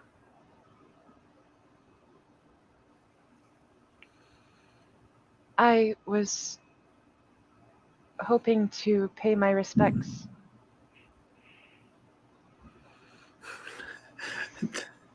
He kind of just glares down at you. You got a bluff. A fast talk. Yeah, if I can't use charm, then I guess I don't think I have anything else. So, can I use charm, or does it have to be fast talk? I guess charm would work. Runaway dice. No, come back. Okay. Oops. 63, so yeah, that is under for me since mine is 70. Yep. You're a very charming lady. He looks down at you. He looks over at your companions who are standing off to the side. You've come to pay your respects with a member from the Order of the Silver Dragon. Don't mind him. Eyelash bat. Do revenants not also mourn days gone by? And I suppose they do. You should return to the castle as soon as possible. Yes. I give sort of a sidelong glance to the others and then lower my voice, trying to kind of convince them that I don't want them to hear. I am currently on a mission for Master Strahd. I am well aware of your mission. Glares down at you. You failed what you were supposed to do at Yester Hill. I know. My apologies. I am hoping that this temple will supply other opportunities. A smile dances across his face.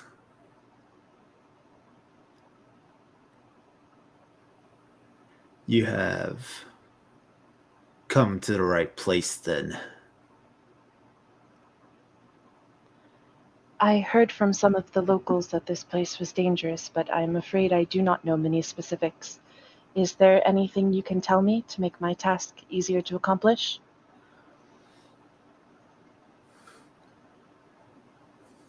Do not to worry too hard about trying to accomplish your task. Just keep them here, and the temple will take care of it. He takes a step away from you, Daisy. He actually bows to the rest of the group. And he starts to proceed up the other set of stairs on the other side of the room. I look to Daisy like, did he say anything useful? Only that he believes this temple will kill us. Nothing about the sword? No, unfortunately. I didn't think it wise to be that direct. Well, I guess we tried the peaceful approach. Should we go the Matthew Moore approach? Before he goes up the stairs? I think that would be unwise. I do not know the extent of his power, but he's a practitioner that's been alive even longer than Strahd, so... Is he someone we'll probably have to deal with when we attack Strahd, though? More than likely, yes. Should we deal with him now before he has... He is Strahd's second in command. Perhaps it would be better to deal with him when we have an army at our back. But so will they. And maybe when he hasn't completed some twisted dark ritual that involved frog swallowing. But or is he Agreed. still trying to complete it? I don't. We just see him swallow a frog. I don't know if that includes if he has to do another part of the ritual elsewhere. I don't know. I might. What I'm saying is, I don't think here's the best place to do it. But he's the only place where we could probably find the sword. If you think you can incapacitate him, but even if you did, I do not think he would bend to interrogation. He seems rather loyal. All right. Well, I guess we'll let bygones be bygones for now then, but... I think that's best. Remember, your talisman is not necessarily going to work on him. He isn't a vampire. I mean, it didn't work. Neither was the angel. And it burned him to the crisp. True.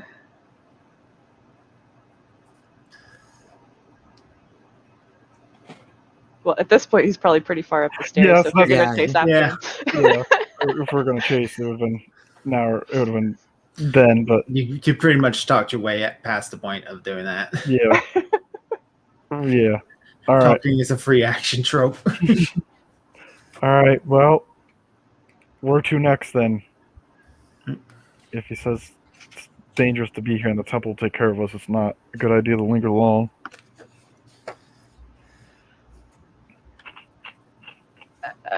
How many hallways are there, or like rooms that we can see from here? All right. So up on the balcony, there was one small door. On the east side, on the east south side. Then there was on the east west side, and then there was a large set of double doors that were closed on the west wall. On the east wall, there was a large set of double doors that were pushed slightly open. You guys came downstairs into the main chamber wall, into the main chamber. So there are, back towards the northern wall, there's a big gap in the wall where a set of doors used to be. There's also another set of double doors. On the south wall between the two stairs, there's another set of double doors. And then there's a hallway on the east and west side downstairs.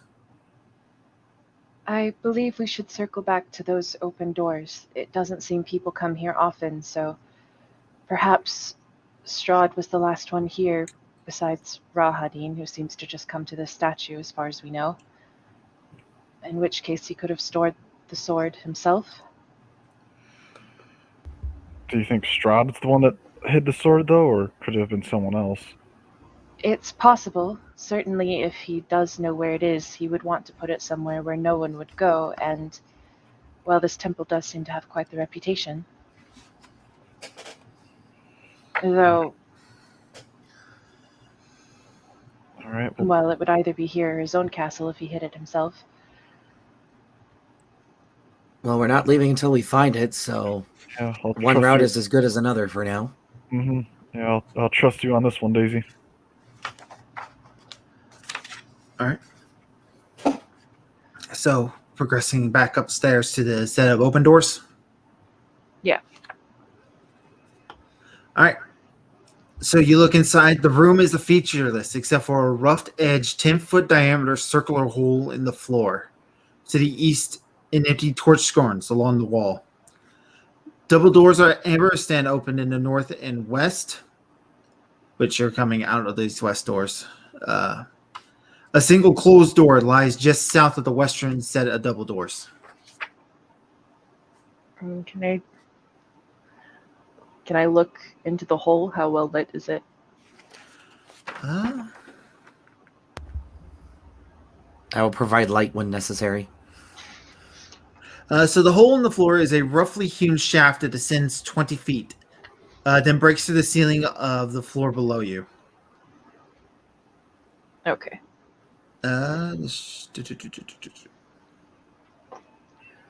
Well, there are 2 sets of open doors now. It's also brightly lit with green flame. The hole? Yep. So something green is burning down below. Well, last time there was green flame, it was guarding the portcullis, and we had to move that green flame to get past here. Perhaps, do you think the entrance, or there's an entrance way down there, or perhaps even the sword itself could be immersed in that green flame, and we have to figure out how to turn it off? Question mark? Perhaps. We'll keep an eye out as we progress. It just strikes me as weird that there's green flame here and at the portcullis. How far is the drop? So the hole itself is 20 feet deep, he said. 20 feet, and you think there's about another 10 feet past that. Mm. And he did say we could get through it, but it won't be pleasant.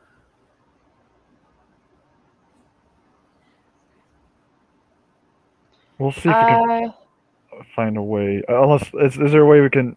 Is the green flames too difficult to see through, or can we try and see past it?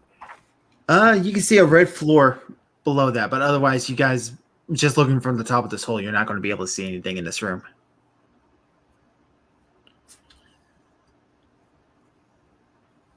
Let's see. Gerard and Matthew are both wearing coats. If we tied those together, you guys don't need shirts. We could tie those together. Maybe tie Daisy's apron. How about we find a set of stairs? Sir Bernard pulls out his rope. Oh, or that. Like, I thought we had, someone had rope somewhere. I'm like, Renal, all right, I guess who wants to go down then? Just to, obviously not go past the flames, but just to see through. A closer inspection.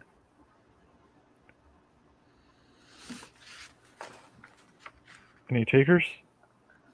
I'll go down. After all, if I get too close to the flame, porcelain is much more resistant to flame than skin. Be careful. Yeah, that's a good point. All right, let's hang on to the rope end so that way she doesn't, no one drops or anything like that. Don't drop. So, 4 strong men holding up one woman shouldn't be, even if one made of clockwork and porcelain shouldn't be that bad. All right, so as you're lowered into the room has walls of glazed amber, a floor of red marble, and a rough-hewn shaft in the center of the 10-foot-high ceiling, which you're coming out of. 3 amber sarcophagi stand in alcoves, and above each sarcophagi floats a human skull wreathed in green flames. What do your porcelain eyes see, Daisy?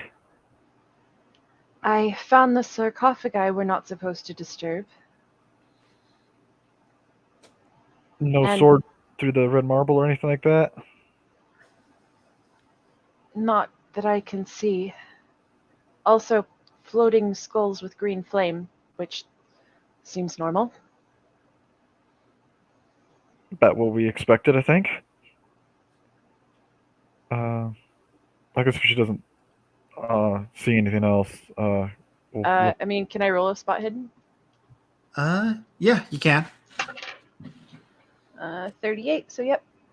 To the north, there is a door that leads. There's a there's a there's a door on the north wall. Otherwise, there seems to be no other features in this room. Okay. This is all you got, but there doesn't seem like there's anything dangerous. Sure. Floating skulls with flames are never dangerous.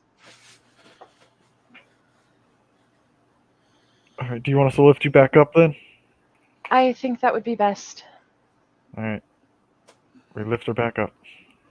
After all, Alright. if we do have to look at the sarcophagi, well, now we know a way down. There is a door, though, on the north wall, should we find it. All right. Where to next? Shall we flip a coin for which of the open doors to go through? There's only one set of open doors. Oh, never mind. We could use the same strategy and keep following the open sets of doors. All right. I'm fine with that strategy. Going up to the next one. Glazed amber covers the walls of this 20-foot wide, 7-foot long arched corridor. The amber doors at both ends of the hall stand open. A closed door is in the middle of the eastern wall, and 3 arrow slits are cut into the wall across from it. Cracks in the black marble floor run the length of the hall.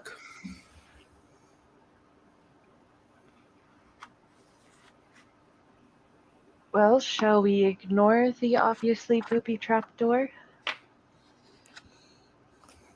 I think that would be wise, unless there's something behind the booby trap door that we need. But I don't know how we get past that booby trap door. I throw a rock at it. All right. Rock clings off the door. Ding, ding, ding, ding, ding. Okay, never mind then.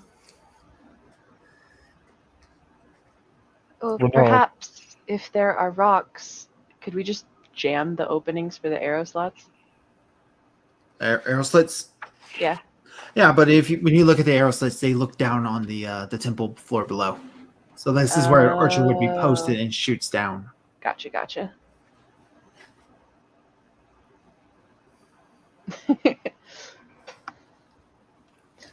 Well, that makes this door significantly less interesting. Shall we continue on through the open doors? Sure. All right. All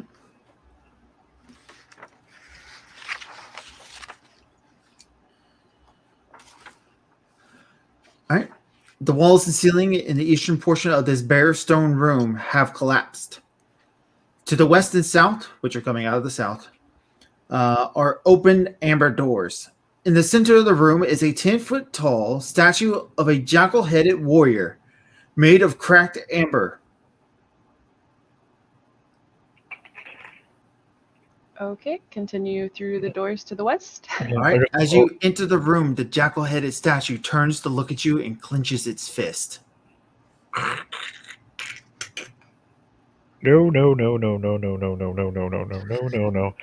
That's going to be a sanity roll from all of you. Oh, fuck. No. 80. Success. Shoot. 46. Nope. I actually succeeded once.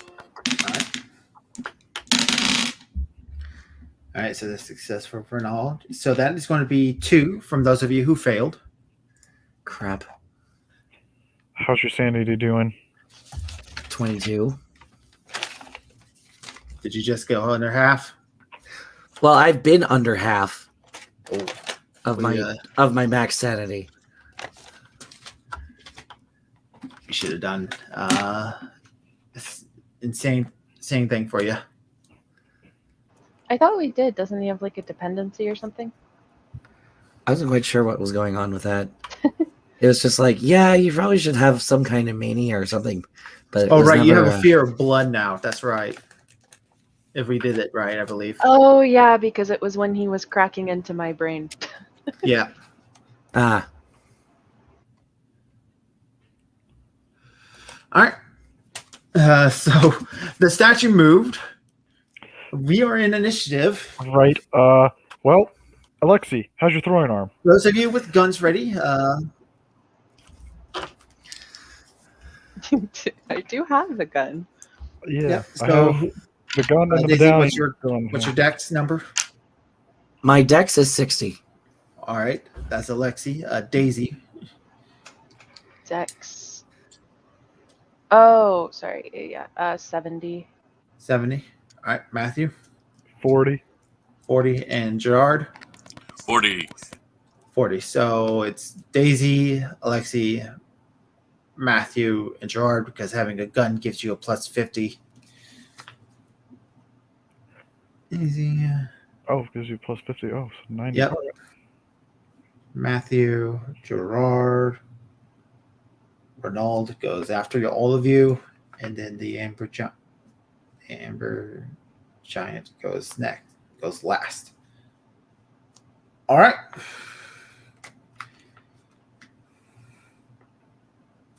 So, Daisy, you're the first one to react to the sun-moving statue as it turns and clenches its fist at you. But is it a good idea for me to waste a bullet? Is it? Okay.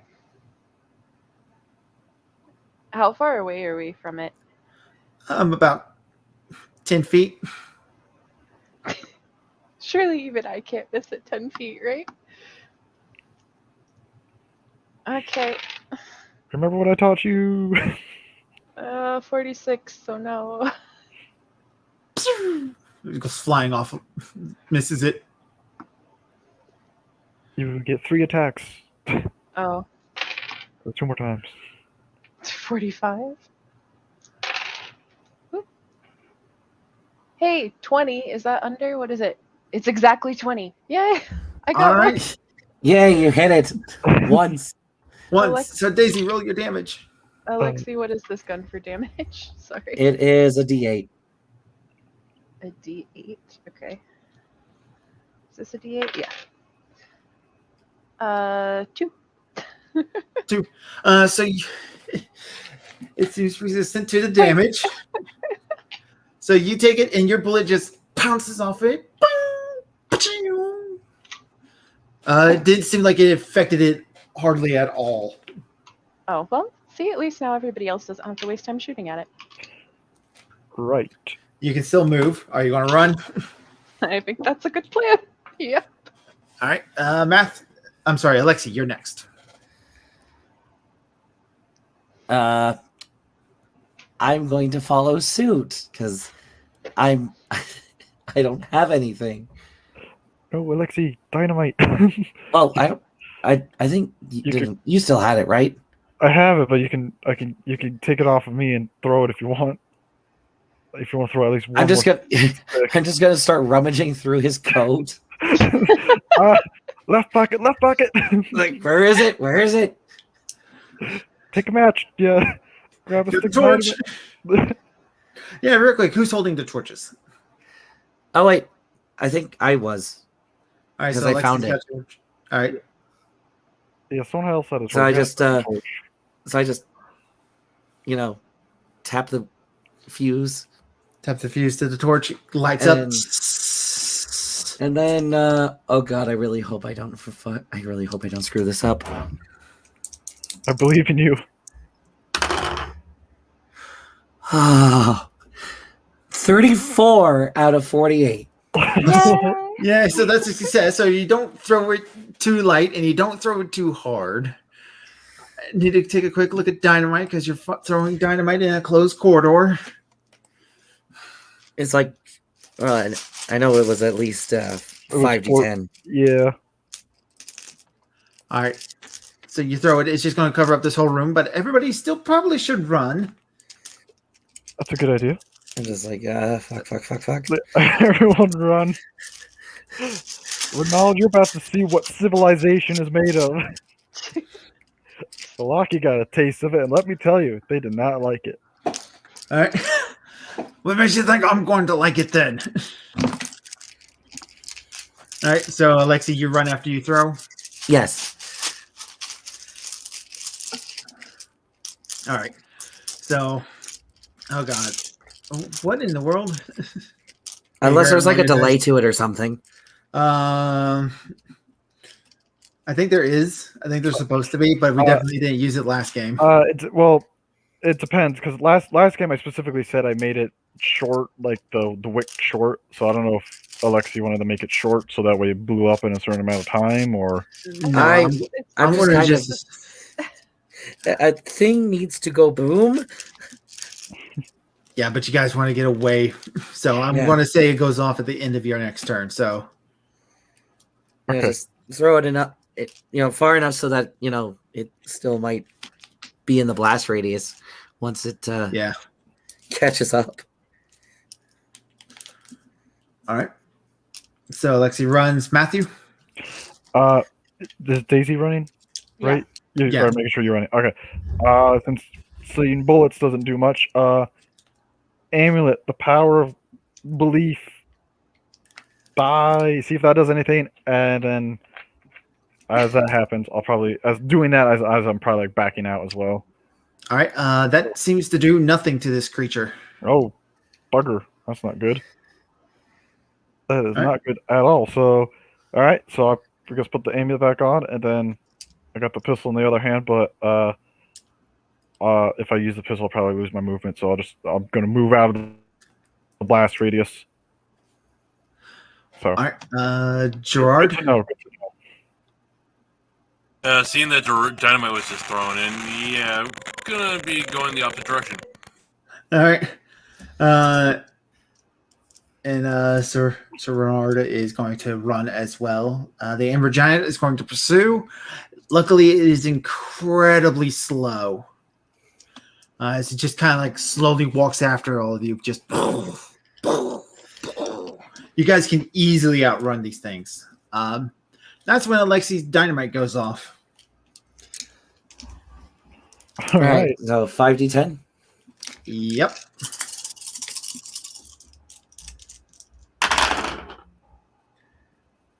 I'm not too happy with this roll. 18 Total? out of 5. I rolled 1, 3, 4, 5, 5. Wait, Oh, damn. Okay. yeah, that's a bad roll.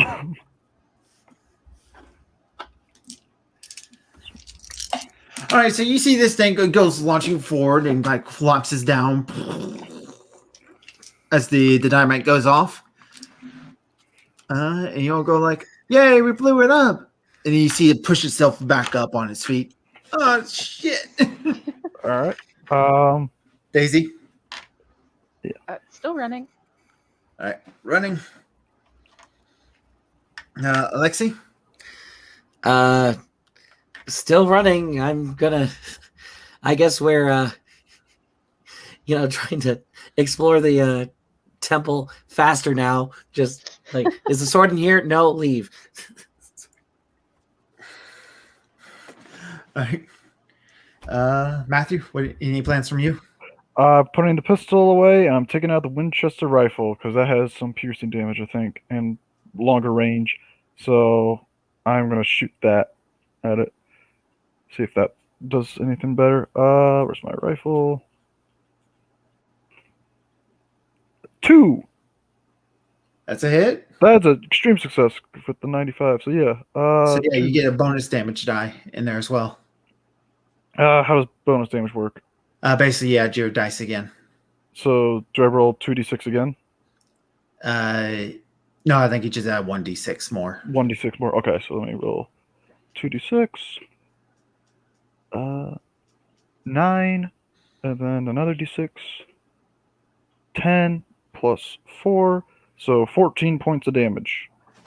All right, so you blast, aiming for like now, like after the dynamite, it's got cracks all over its body. So you're aiming for chunks of its body, and you manage to blow off like a huge portion of it as you kind of like aim into that little crack, and you see like a large chunk of it fall apart. All right, But it's still rifle. coming for you guys. Oh yeah, rifle is good, but yeah, keep after that. Keep moving. All right. So Does yeah, it just like slam through the door or something? Well, the door was open, unless you guys closed the door. Well, isn't it like significantly bigger than the door though? No, Oh, okay, these doors are huge, big temple doors, gotcha. big, huge double doors. All right. So after Matthew is Gerard. He's just gonna keep running. take a pot shot at it.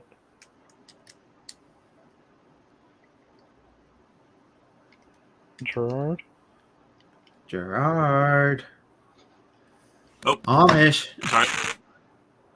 Sorry, the computer's freaking out for a second. Yeah, I'm running. All right, so you guys are just going to continue running. So, ran down the hall, ran back into this. Now, like you and Daisy and Matthew and Alexia are now back in the room where you had the hole in it. So you guys ran back down that hole. You're now back in the room with the hole. Matthew turned around, took a shot. Renaud is he's not going to do much. What's he going to do? Shield with a bow and arrow. Wait, so we're in the room with the hole? Yeah. All right. I think this is a good place to make our stand. Just send it crashing down below. Yeah, Yeah, that's an idea. It's a good idea. it is a good idea. What if we trip it with the rope? That's what I was thinking. Renaud, Alexi, you're the strongest, I think. Me, Daisy, and Gerard all have guns, so we'll stand on the other side of the hole and shoot at it to keep its attention while, as it comes near, lift the rope, and hopefully you can trip it and knock it into the pit. Sounds good. All right. Renaud takes the rope, tosses one into Alexi. You guys take your turn. So the Amber Giant pushes its way through the double doors, looking at you guys. It's just silent movement. Comes stomping towards the bait. All right. Do you want us to shoot first, or do you want them to lift the rope first? See what happens first. We'll have the rope try to go off first, because if that means you guys don't have to waste animal, that means you guys don't have to waste animal. I like that thinking. All right. So Lexi. Strength roll. Yep. Okay. This shouldn't be too hard. All right. Oh, god damn, Renard. Chill. So Renard succeeded. I rolled a 60 out of 80, so yeah, I'm fine. All right, and the Amber Giant rolled a 72 out of 80, so he succeeded. So you guys come... so you had 2 level 6 success? Or you had 20 points underneath your total thing? Yeah. All right, so he had a bunch because he rolled a 12. The Amber Giant only had 1. So you come up with the rope underneath, grab it by the ankle. You see the Amber Giant kind of collapse forward. You guys want to try to knock him into this hole? Yep. Yeah. All right. So he goes crashing to the floor below. Let's see how much damage he takes. It's going for the green flames too. I don't know if green flames will do anything, but Shit, I had a dice fall underneath my chair. Ooh, that's awesome. And you hear this large shattering sound as it collapses into the ground.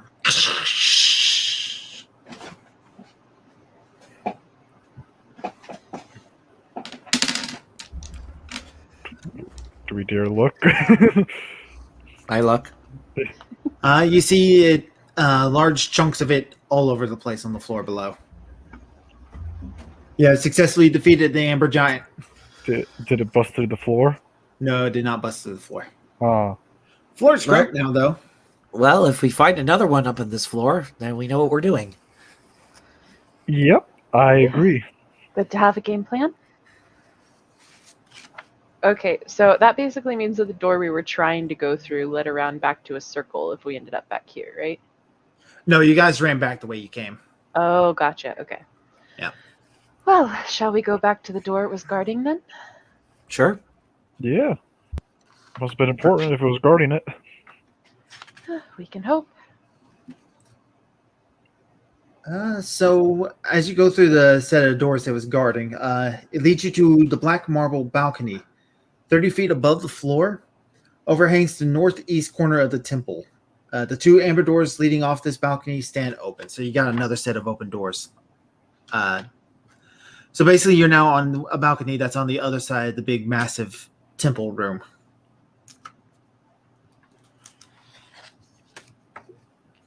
Okay, but you said there was another set of open doors? Yeah, there's another set. All right, which these open set leads to a bare stone room that consists of a foyer to the west and a shrine to the east. 4 candlesticks lie on a dusty floor on the foyer. In the shrine, fragments of a shattered obsidian statue are scattered into 2 raised alcoves at the eastern end of the chamber. 2 pairs of empty alcoves line the north and south walls of the shrine.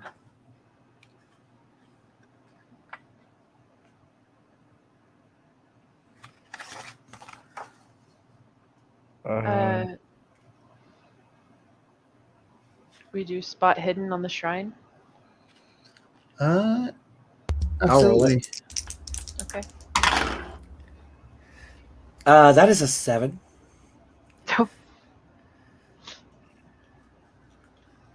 So you find, with your 7, a lever hidden behind one of the statues. Pull. All right. And a secret door opens up. Ooh, nice find, Alexi. Secret tunnel. Secret tunnel. Oh, it's a real legend, all right. Hey, I just remember the rest of the song. And die. Aw, let's avoid that part. X to doubt. All right, so beyond the door, a dusty corridor heads north, then bends to east, descending into a dark staircase. The air is thin but heavy with the stench of death.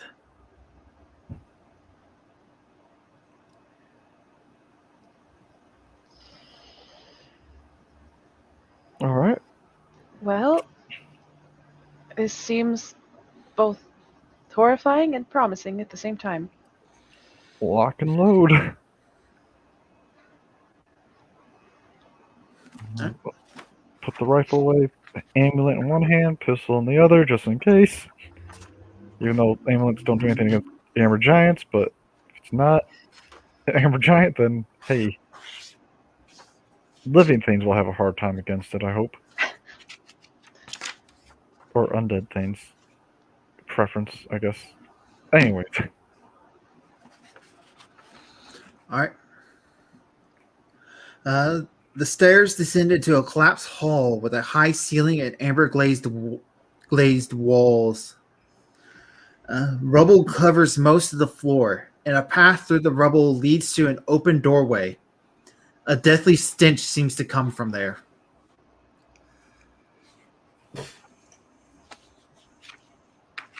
I can't smell, so I'd still just be walking towards the next open door. Yeah, I guess I'm probably gagging, but I'm used to that smell. I cover my face with my shirt. Yeah, I use my coat to cover my face. All right.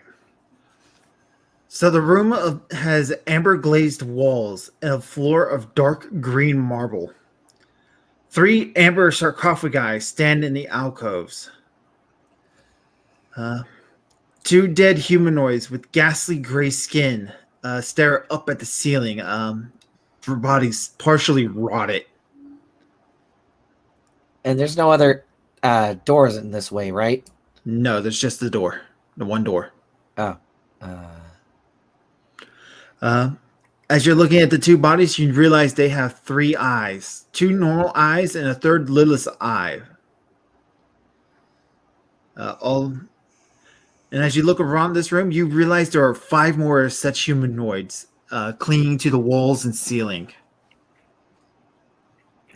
Let's slowly back away. If this is a dead end, let's just slowly back away. I thought you said there's one more door. No, there's just the one door. Oh, it's just so there's nothing else through here? Yes, but there are 3 more of these amber sarcophagi. Which we're not touching. Yeah, we're told not to touch them. Unless do they notice that we're here? These humanoids don't seem to be moving. All right. Unless we have to come back, let's just leave them alone. Agreed. All right. Back up the secret staircase you go. Yeah. Darn secret staircase seemed promising. It is promising. There's an amber sarcophagi behind it. We were told not to touch those, though, so we can't touch them. Yeah, who cares? We do. I choose not death. You're in the wrong place for that, sweetheart. All right, so what do you guys want to do from here? Oh, There doesn't seem to be any more ways forward. what was the other 2 ways up the shrine? What was up there? Yeah, there was plenty of closed doors that we Yeah, I was gonna say we passed ignored lots of closed originally. doors. So Is it- I guess we'll go back to the last place where we could have opened a door. All right, so back to the cracked hallway. Sure. Yeah. All right.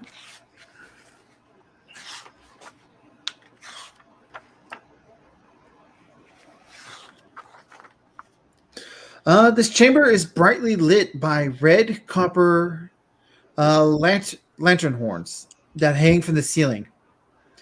The walls are sheathed in amber that has been shaped into the bas relief of wizards with spell books.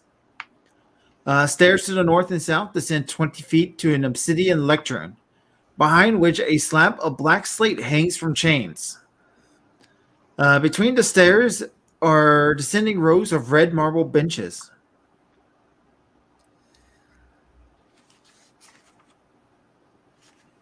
So what did this room used to be, Reynold? This used to be a lecture hall. The scholars would study their findings here. What kind of rooms are in this place, Renault? Maybe that'll help us narrow down where the sword might be hidden. There was the lecture hall. There's the library, I believe. There are... I'm trying to remember how many of these sarcophagi rooms there are. Who are buried in them? They're not buried. They're trapped. These powers. Elder beings. So the sword definitely isn't in one of those, right? Hopefully not. How can it be if it's just an elder being? If it's just... Were the sarcophagi here before, I forgot the dude's name. Strahd? Strahd's brother. Sergey? Yeah, before Sergey died? The sarcophagi predates the order. Then The whole it does, temple does. Then it does seem unlikely that they would be in there. Was Sergey ever here? If that makes sense, did he frequent this temple? No, Sergey arrived after the fall of Barovia, as far as we know. As far as I know, he never came up here. Did any of Strahd's family come here at one point or another? His father, maybe? His father died before Strahd found Barovia. Mm. His mother died on the trip to Barovia, so she never made it here. As far as we know, Strahd may be the only one who's ever come here. And not Irene either? No. Yeah. Most of the noble family stayed away from this place. The order made sure of it. Understand, Strahd did not get up here just by walking. He had to lay siege to the pass. Assuming it was him that hid the sword. What is this sword you keep talking about? It was the sword of Sergey, his brother.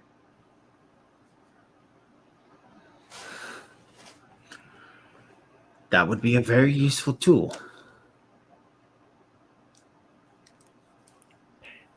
Yeah, it's definitely needed in order to fight Strahd.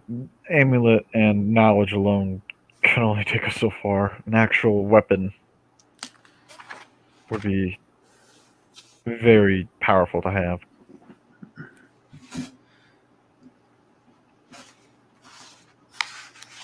Especially in the hands of I'm thinking of Periwinkle. He's also prophesized in that fortune as well to help us in this endeavor. So But surely whoever hid it, if they had hid it in the sarcophagi, would have already released the elder being. Tell me, I'm do sorry? you know what those flames signify? Which flames? Like the green flames that were around the skull. I believe it's some sort of manifestation of the beings within the sarcophagi. So if we found a sarcophagi that didn't have a green flame, then perhaps that would be an option. But I think we can assume that the flames mean there's no sword inside. well, the ones that we just saw with the people didn't have any flames, but there was creepy people touching those sarcophagi, so I don't think that would work. Also, I'm Does mistaken. that mean that those elder beings have already been released? No, the sarcophagi was still intact.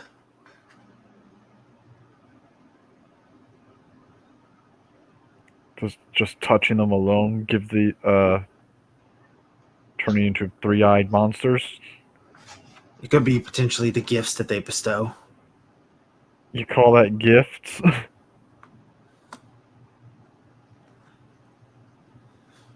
I use gift in a very loose term. The fruitcake of the deity. I guess back to what other rooms are there in this temple that would be of interest for us to try and narrow down of where the sword may be hidden. There are the catacombs. There's the library. There's the treasury. The catacombs. I know you said he did not come here in life, but could he have been buried here, Sergei?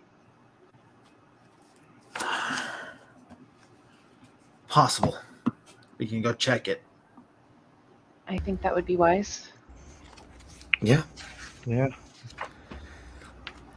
I agree. You know, I'm surprised we didn't start asking you questions earlier. It's like the whole reason we recruited him, we just forgot. He was supposed to be a guy. I think we just sort of assumed he would tell us, and he's like, "Oh yeah." It's the silliness of tabletop games. All right. So he starts leading you back into the main temple room, and then he takes you northward to these catacombs.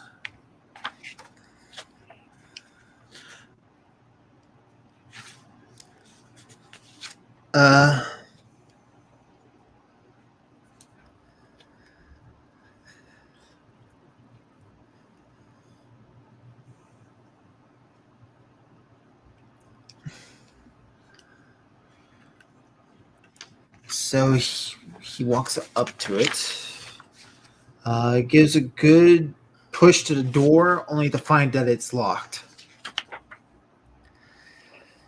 Do we still have dynamite? We have 3 sticks left, but I would prefer to save them for us. He holds a I will hand lock- up to you, and he starts to seem to be thinking. I'm trying to remember what the password is. Yeah, I'd rather not use the rest of the dynamite trying to blow through doors. Would locksmithing even help here? No, it's magic that holds these doors shut. Spot hidden, see if I can find a hint. 11.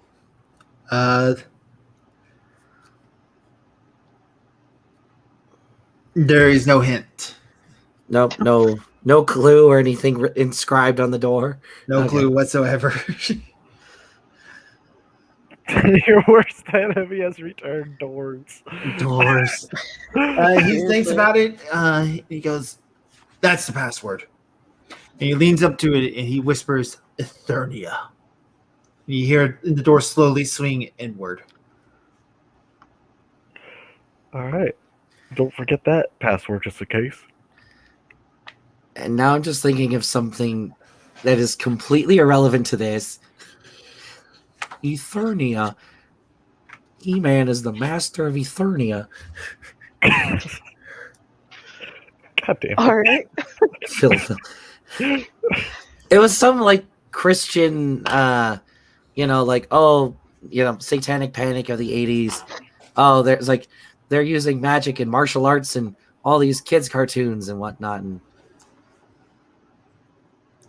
Stupid. it's and one of the guys kept calling Eternia Eternia. And it just drove me nuts. Ah, yes, my favorite Satanist, He-Man. Oh god. Now I'm thinking of the song All too. right, dragging this back. Dragging this right back. So as the doors open, the smell of horrid perfume of the ancient dead. Stone niches along the walls of these catacombs hold human-shaped amber husk, bones, and tattered shards. Bernard looks around at this and goes, "They looted the catacombs." That's not good, is it? Oh dear. Can I do a spot hidden to see if there's anything valuable left? I'll take a roll myself. That's why. I got a 38. I failed. Let's see. Ooh, 4. Oh, Damn. So you begin searching through the catacombs. There are tall iron candlesticks that light up when you enter, giving you a good little spook. Die, No. candlestick. No, I'm joking. He just unloads with a shotgun. No ghost candlesticks in my catacombs. So you thoroughly search these catacombs, but no, there is nothing of value hidden inside these catacombs. Bugger.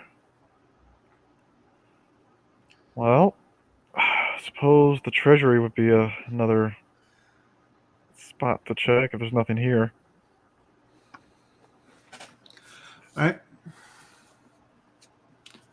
So as you enter back into the main temple room, there is a new figure standing within the middle of it, holding up a lantern, peering around. Hello? Is anyone there? Who the fuck are you? Manners, Matthew. Bernard has a hand on his sword. Sorry, that was purely me being like, what?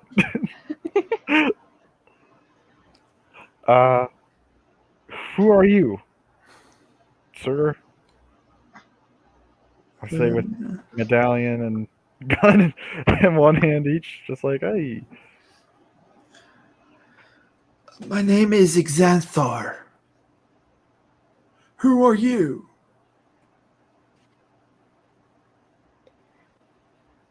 We are We're visiting this yeah. temple in search of a relic.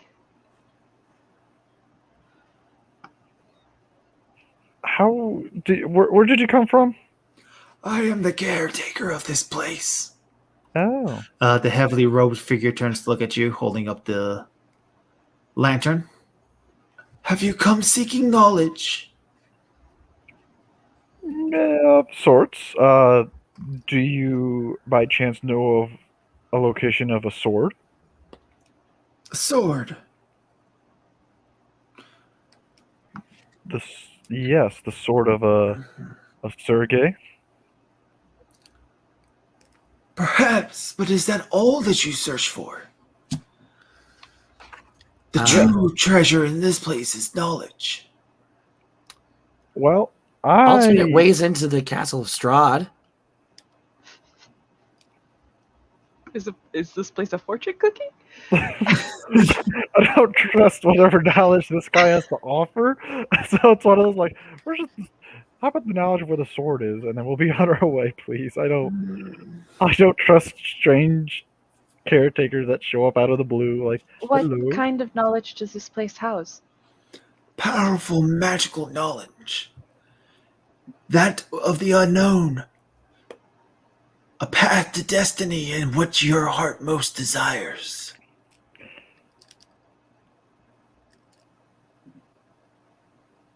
Well, speaking for myself, I'm not particularly interested in knowing getting my heart desires, because, well, I know what I want, but what we need is a sword. Is that what you truly want? What I truly need. I know what I truly want. Daisy kind of fidgets with her skirt. it's like, I know what I want, but that's what I need most right now. Not the love of one that you seek. I said I knew what I want. I know. Man, you're playing mind games with me. Does anyone here want to find the sword more than anything else? I don't think Matthew and I are viable options. Perhaps the return of one you loved that you have lost. Oh, believe me, someone tried to do that in the worst way possible. I just want her to be at peace. That's what I want. Do you believe her body resting here will bring her peace? Once we defeat Strahd, maybe. And perhaps a return to normalcy. Or even that a sweet release. Renard is gripping tighter on his sword. Just tell Are us these where things the surely what you not wish for? And it's like I was like, tell us where the sword is. That's all I want. Very well. Follow me. And he turns around and he glides towards the big statue. I guess we follow. All right. I don't like that he glides. Renard goes, I don't know who this is. Could he be a ghost of the past of sorts? No, he's physical. He's gliding. Who says ghosts can't be physical every once in a while? Then he must be a wizard. Well, Are wizards like witches? Something of that. Can they be trusted more than witches? No.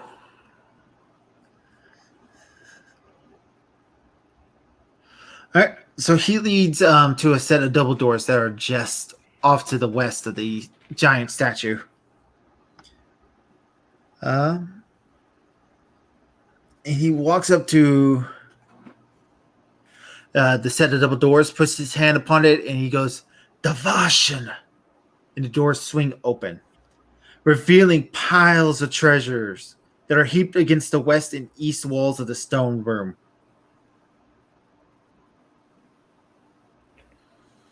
Another one of these 10-foot tall statues of carved from amber, this one carved in the likeness of a hawk-head humanoid, stands in a wide alcove to the north. Behind it, a crack has formed in the wall. As he enters the room, the statue takes a step forward as if it gets ready to fight, and he holds up a hand and goes, Size! And the statue returns back to its position. I'll remember that word.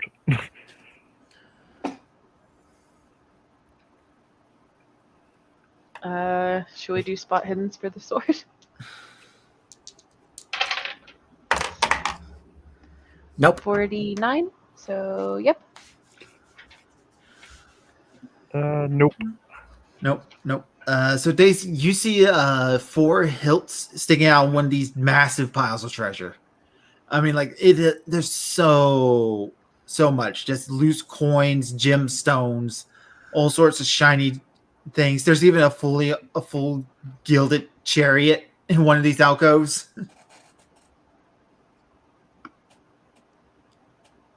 Yeah, just every little thing you could think of possible. A Ford Model T, but that predates this. We predate this. There's even one with a massive set of books. So all 4 of the hilts are together, though? Yes. Okay. Does anyone know much about swords? Perhaps we could find the right one by matching it to the time period? Or you, would you know? You seem to have a plethora of answers. You said you seek a sword. There are swords. Well, we said the sword of Sergei, but yeah. I do not believe what you're searching for is here. What? Here as in this room, or here as in the temple? As far as I know, it is not within this temple. As far as you know. Well, we have information to the contrary.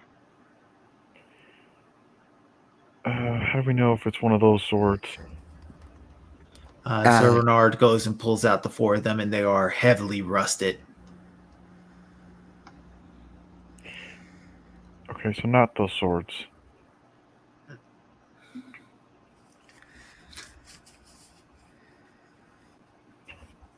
Has someone beaten us to it, maybe?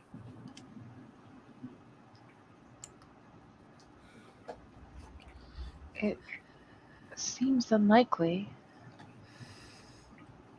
At least if it's in this room, no. Tell me, have you encountered another being in your travels around the temple? There has not been many visitors as of late. So that he didn't see Richtofen then?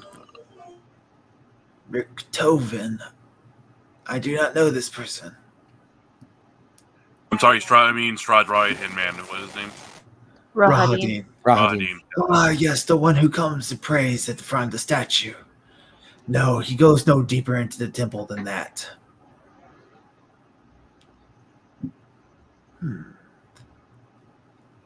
The last visitor before him ever was Strahd himself, who I led to the sarcophagi that allowed him to achieve his destiny. No, there was one after him. The architect for Castle Ravenloft itself.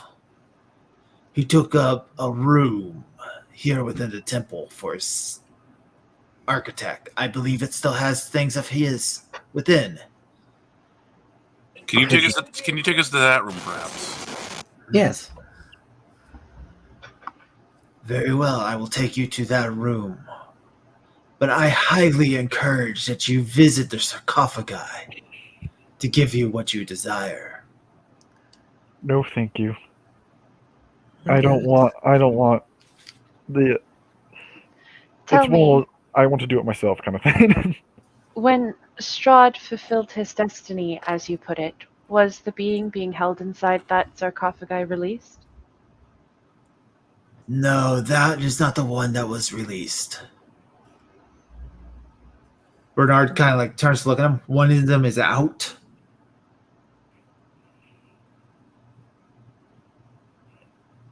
I don't like the sound of that.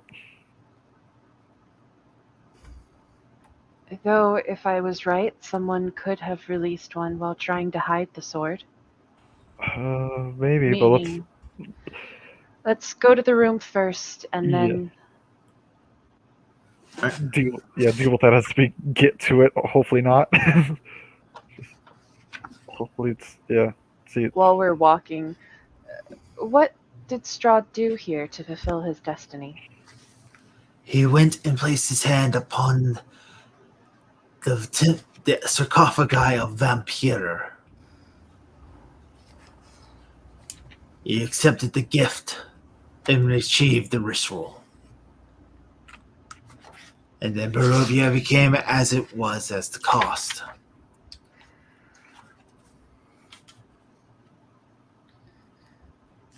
Okay, then. That answers a lot.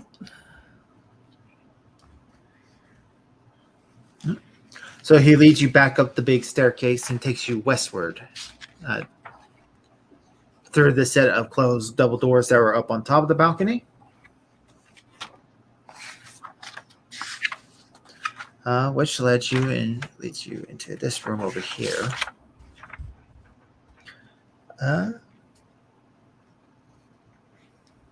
Through a cold room.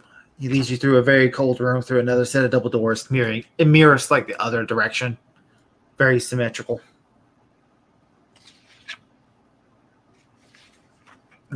He leads you into a wall. The walls of this 20-foot wide, 7-foot long arch corridor are sheathed in amber. The southern half of the hall is scorched by fire, and charred corpses lie on the floor here, under a burned fur cloak. Several amber doors lead from this hall, and 3 arrow slits are cut into the east wall. Floating in the middle of the hall are 3 skulls wreathed in green flame.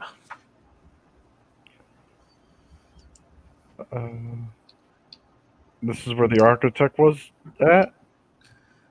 He leads you to the third set of these single amber doors, and he points at it and he goes, "This was his room."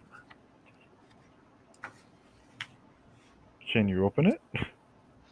He simply pushes it open. Oh, alright, I thought it was a password. Alright. What's inside? Dominating this room is a 12-foot tall model of a dark castle with high walls and tall spires. Behind it, tucked in a corner, are some ruined furnishings and a wooden chest.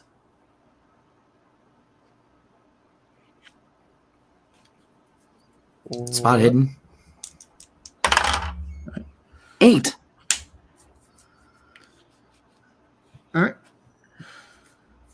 I'm assuming I recognize that castle, by the way, right? Yeah, it's Castle Ravenloft. This. All right. Oh, go ahead. Sorry. His 8. So he rolled an 8. So the room itself seems to have nothing of interest. But opening up the treasure chest itself, you find an old map case which contains floor plans of Castle Ravenloft. But with your 8, you're able to find a false bottom. That when you open up inside,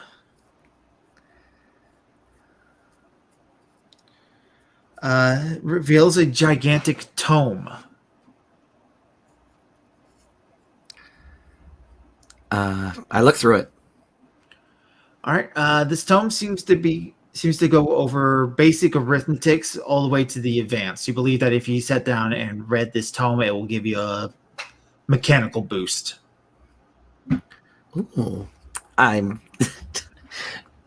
just heft that up, hand over the floor plans to someone else. Not.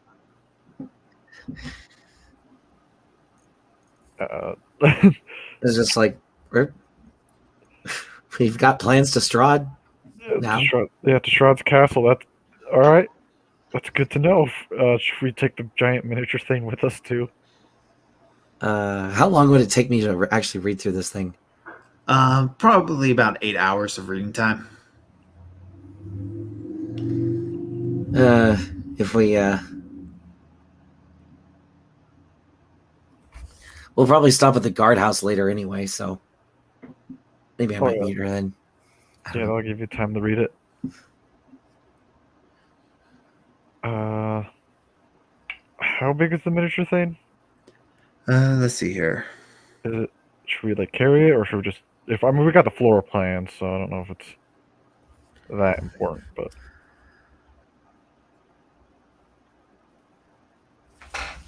Oh, I'm sorry. With that 8, you also found another secret door that leads to a staircase. Oh, sweet. The model itself is 12 foot tall, and it is to scale. Okay, so we probably. Can we take it apart, or is it all one thing? It's all one great big piece. So yeah, we're leaving it. Yeah, that's All right. It would look cool for visual cinematic purposes of creating battle plans, but yeah. Unfortunately, because it is not collapsible or take it apart, it'd be a hard thing to carry. Yeah. Don't mess with a dead man's Lego set. Also true. I remember seeing a post about Disney opening up a Lego exhibit, and a kid broke the big Nick from Zootopia statue within an hour. It was Furry hate crime. Yeah. That's why you don't touch. You don't touch. You're going to break it. Mm-hmm. Does it not have what you seek? Well, there's a secret passage, so maybe that'll have what we seek. Let's keep looking. All right. So this staircase leads down. Let's see here, where does it lead you to? Where's my map? All right. So this secret staircase leads you down into a large hall down below.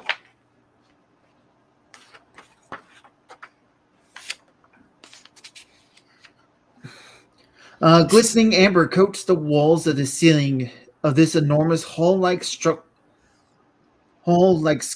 honey. The dust covers the black marble floor, and a vaulted ceiling is 20 feet high.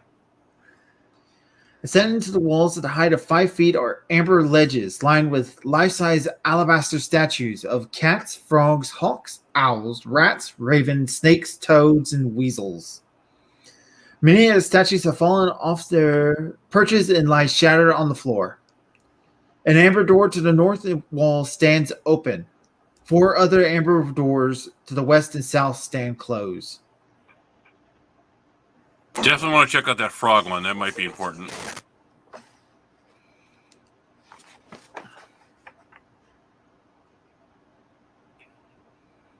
All right. Okay, so he's inspecting the frog. Well, I went over to it to inspect it. All right, he's inspecting the frog. Ribbit. There's nothing, no plaque or inscription or anything. Nothing of that sort, no.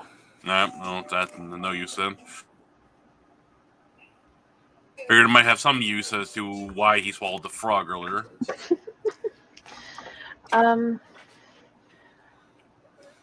So this is just like a fairly standard hall, though, right? Yeah, this hall is actually the big hall that connects to the middle temple room. Okay. You had said one of the sarcophagi was empty. Do you think you could take us to it? All right. He points at the north door that hangs open. It's within there. All right. Well, I guess before we leave this room, I'll roll spot hidden and see if there's just anything else in here. I will too. 20. What is that? 8 or 6? Well, it's 28 or 6. 28, which is a success. 47. That is also a success. So there's nothing hidden within here, but you've noticed now that you have a reflections on these amber halls. But their movements do not match up to yours. In fact, they seem to be screaming in desperation, trying to get you to stop and leave. Yeah, I think we need to hurry this up because I don't know how much longer we can be here before. Do you know the elder god that escaped from its sarcophagi? Did it leave the temple? His sarcophagi lies within the northern room. And the god himself, is he still among us or did he leave? What was its name? What was your name, for that matter? Oh, His gosh. name was Xanthar. No. It was, Oh, he did have. Okay. He did mention tell us his what it name. was. Yeah, I thought it was Xanthar or something. Yeah, I think you're right. Xanathar. Yeah. Exethanter. Ah.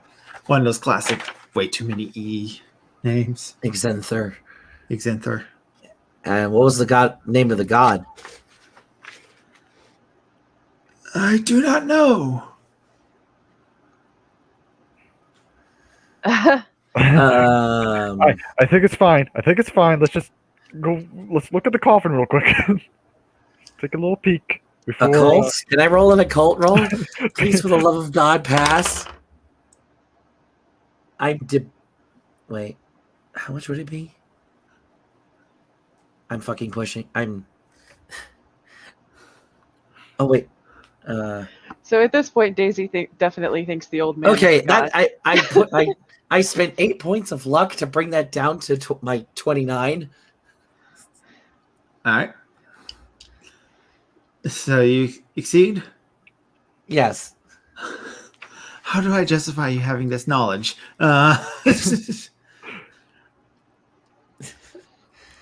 If you could have told me no, and I could set myself right back. Yeah, I'm going to have to just tell you no. There's no way you would have any of this knowledge. So reset your luck back. Okay, that's fine.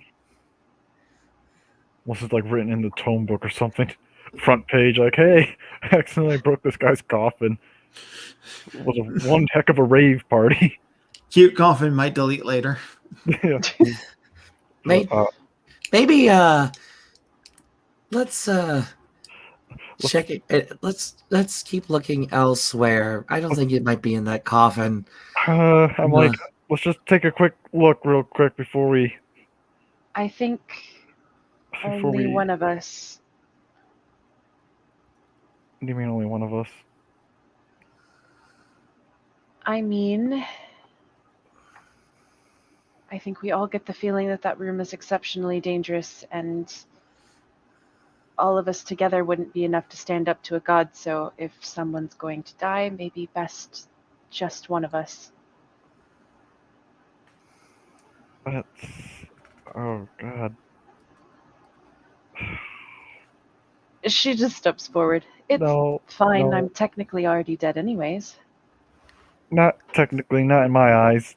Damn No, it. we couldn't risk. No, we can't risk Daisy. I don't want to risk any of you guys. I don't want to risk any of us either. Be reasonable. I can't shoot, I can't fight, I am the least equipped to help in the war. We don't know that this room is dangerous, just on the off chance that it is. Gerard walks forward. He doesn't say Well- anything. He just walks forward. Oh, damn it. Oh, wait, no. Gerard. He looks back. Look, you three have a chance. Chance at a better life. I'm a criminal. I'm a con man. What's for me once I get, if I do succeed through this? Going back to that crime? Going back to that life? Let me do this. If you say so. Uh, Maybe have your gun ready. yeah. Damn it, you better come back out of that room, you son of a bitch. Don't do this. Yeah, he continues on. All right. The room has an amber glazed walls, a floor of purplish black marble. 2 amber sarcophagi stand in the alcoves to the west and east. A third sarcophagus that once stood in the north alcove lies shattered on the floor. Clustered in the middle of the room are 4 loathsome, hunched creatures. Each one has a single, large, baleful eye.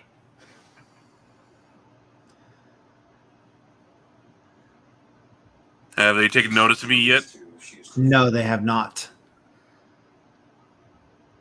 I will try to slink back out of the room to let the others know that those creatures are in this room ahead. They will not harm you.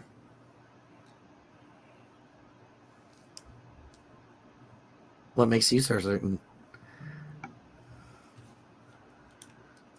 They will not harm you. We shall soon see, I guess. He'll have the weapon sword drawn and he'll have the gun out and like in his pocket ready to be pulled out in case. All right. But he's got the sword out right now. Okay. And he'll walk towards the sarcophagus. All right. Which one? The east or west one or the broken one? The broken one first. All right. The sarcophagus has been shattered in a way that suggests the visage inside it somehow broke free. Do I see? So there's nothing left in there then, right? No, there's nothing inside. Right. All right. I will go to the west one first then. All right. So looking upon the amber, it is not so much as a coffin or a tomb or anything as it's just this big slab of amber. But swirling around on the inside seems to be this dark shadow. Fascinating. He'll kind of like look at it for a little bit, then go to the other one across the hall. All right. It is similar in its design. Is there any inscriptions or anything like that on them? There seems to be a place where you can put your hand. He's not that stupid. He's not going to do that. So when you turn around, these one-eyed creatures are now kind of like just gathered around you, looking at you. He'll kind of jokingly, none of you can tell me what these two do, right? Can you? They will point to the one that you're standing before. You're standing before the east one, right? Yeah. Now I moved. Yeah, moved to the east one. Yeah. All right. The book has it labeled west, northwest. It's just like that's a typo. Let's see here. So the east one. East. I thought you said west. They say that this vestige is of the dark gift Kurhad, the Star of Secrets. They point to the west one. That one is Delbane, the Star of Ice and Hate. Secrets, ice and hate. Got it. All right. Oh, and just for record's sake, what was that one pointing to the brook one? That one.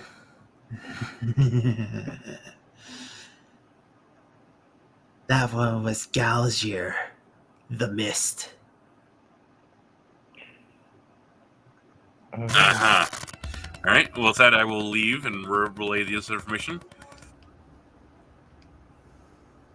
All right. So there's two of those Emperor sarcophagus. One, ice and hate. The other one's secrets, and the one that's broken is I'm sorry. What was the third one again? The Mist. Mist. Thank you. I think we know who that one broke. Who broke that one? I have a question, sir. I bring up the one that was hidden behind the wall in the secret room and whatnot, with the beings with the three eyes. What was in that one? Let's see here. Let me find it real quick. Oh yeah, I'll relay the information. Apparently, the little creatures are not hostile, and they're actually comprehensive. They can will communicate in a way. All right. So he will tell you the north one was Drizlash, the nine-eyed spider. The east one is Dalharnar, he of many teeth. And the south one was Xantrash, the kingmaker.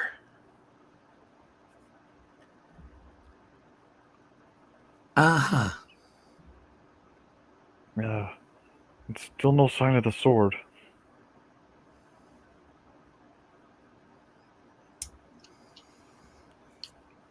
He turns to look at you, Matthew, and goes, "What you could seek, I can take you to. Shami Almora, the Lady of the Lights, will give you what you seek."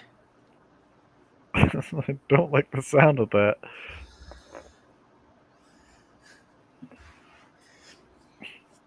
Even the ones that sound like, but relatively innocent, like the Kingmaker, I'm like, oh God, what What horrible stuff did you do? I guess.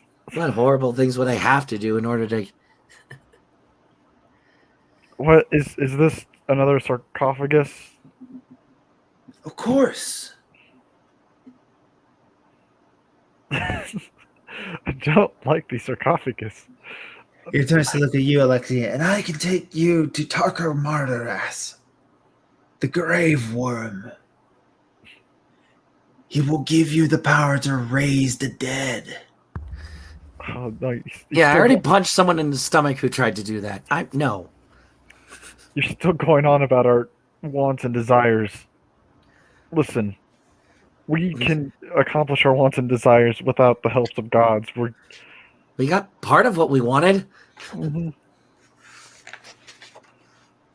It's like, it's not life if we don't do it ourselves, kind of thing. But Now, what about her? He points at Daisy. How could she have a physical, flesh-filled body?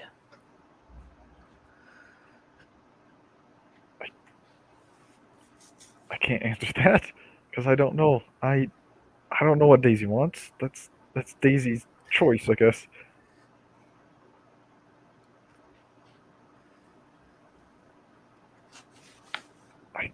I can't make her decisions. Strahd was able to make a deal without freeing a god. The wizard smiles. Daisy, I don't know if that's a good idea. The Harlavar Nar points back to the north room. Will give you what you seek, young lady. A chance at life again.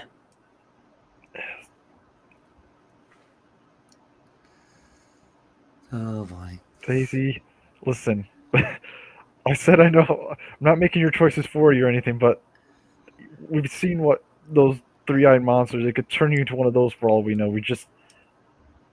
I don't think it's worth this. We come for a sword. I mean, look at our own shadows are trying to tell us to leave in these amber things. Were there any other parts of this temple that we haven't explored yet? Can we just look around there, maybe?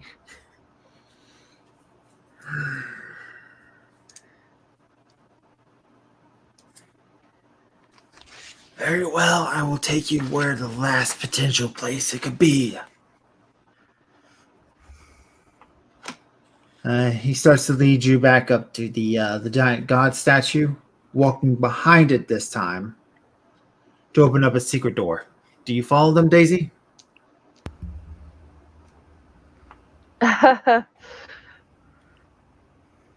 She definitely looks long and hard at that sarcophagus, but yeah, she does. She turns and follows them. All right, so he opens it up to another secret staircase that leads back upward.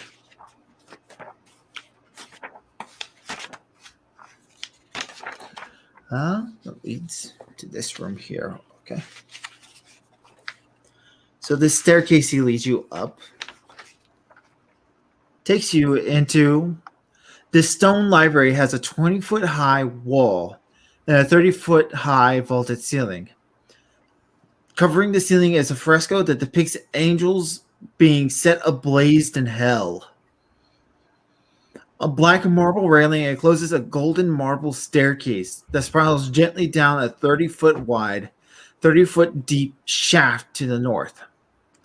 Against the gray wall stands 6 10-foot tall black marble bookcases. On their shelves are hundreds of well-preserved tomes. Embroidered rugs, chairs, and lit candle arbors fill the southern half of the room.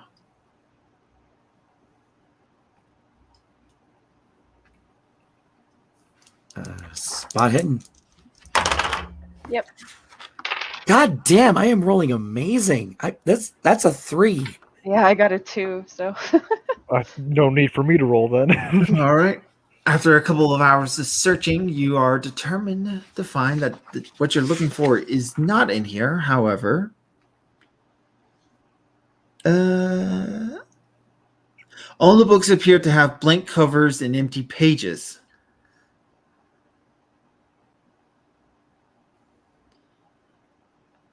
What is this place? Why are all the books blank? To protect your secrets. I know the passcode to each book, but I doubt the books have what you look for. Perhaps you were lied to about what you seek being here. Okay, I'm going to grab the plans and the blueprints to the castle and see maybe there's a hidden room in Castle Ravenloft where the sword actually is. Why would the fortune teller lie to us? She hasn't lied to you about any of the other ones. Yeah, that's why I'm like, I don't know. Why would this one be the one that she lied to us about? Maybe she's not the one that's lying to us.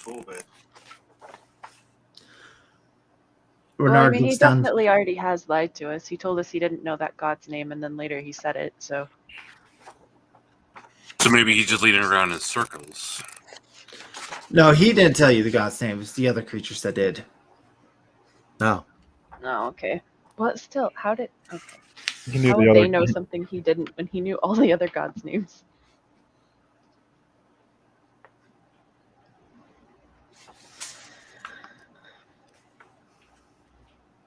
I guess we'll roll a psychology check on him, see if he's lying to us. Yeah. One thing you have noticed is that he's not lifted up his hood high enough so that you can't see anything above his mouth. Okay. What was that? Oh god, my psychology's terrible. Someone else probably should. Yeah, I'll roll it. Oh god, I got an 80. So Nope. that didn't go so well. Yeah, no.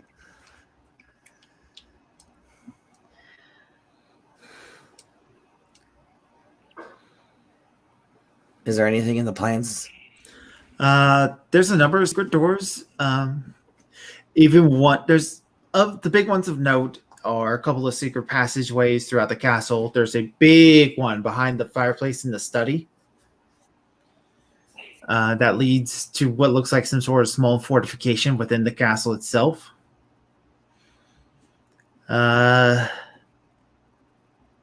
Looking through the floor plans, you can kind of see the notes of the guy who made it, but it's all in Romanian, which I think you have anyway. Yeah. So you see a small note in one corner that says, model the castle hollow for easier movement.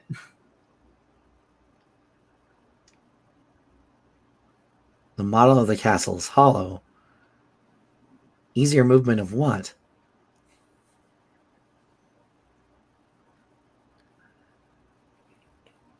I immediately set the plans down and I run back to that room. All right, you run all the way back to that room. Oh, he's looking at the miniature. Okay. Alexi's going off that way. Miss, the sword has to be here. I don't. Xanathar, who are you? You said you're the caretaker, but who are you? It's not Xanathar. Oh. Xanathar's a different character. The names are really similar, or at least you Yeah. said them really similarly. Yeah. It's like Xanthar, isn't he? Xanathar or something. Oh, okay. Stupid fantasy name that doesn't make any sense and would never actually be used. Xanathar, what? Who, you said you're the caretaker, but what are you?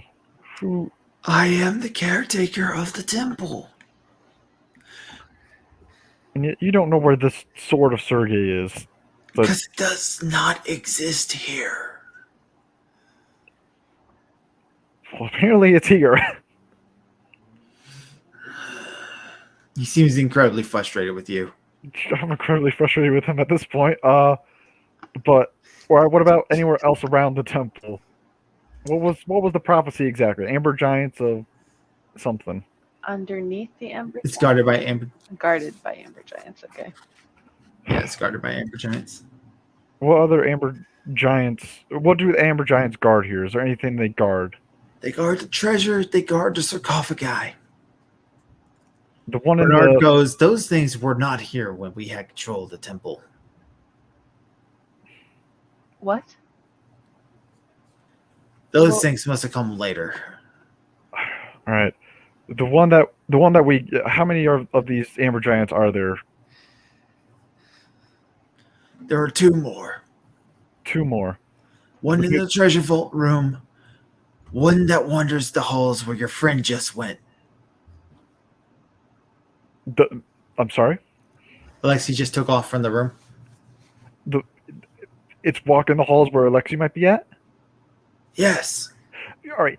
Take us there right now. Right now, please. All right. Hopefully need to- Alexi remembers the word. And don't forget the don't forget the grab- plans. Yeah, grab the plans. Grab what you need. Alexi, roll a luck. Oh, thank God. Because you knew exactly what it's for. I rolled a 40 out of 48. All right. So you go up that staircase, and you hear the stomping of one of those amber giants walking away from you. You just barely missed it. Oh boy. All right, but you easily find yourself back into the room. The room's smaller than the giant, so it shouldn't be able to follow you in here. And we know the secret way out, so I could just loop back to the library. Yep. Well, and again, you know the word, yes? The magical stop word? Oh, the magical stop, like the stop word for the thing. I couldn't quite make out what Crow said. I think it was like size. Yes. Yes, it was like cease or I don't know. So I inspect the model. All right. The model is hollow. It is heavy. Do you try picking it up? Yeah. It sounds like something rattles around inside. And how big is this thing again? 12 feet tall. I try to listen to see if I can guess what's inside, like a kid on Christmas. Something metallic. Okay, it is metallic at least. I could spend my luck if I want to, but I really don't.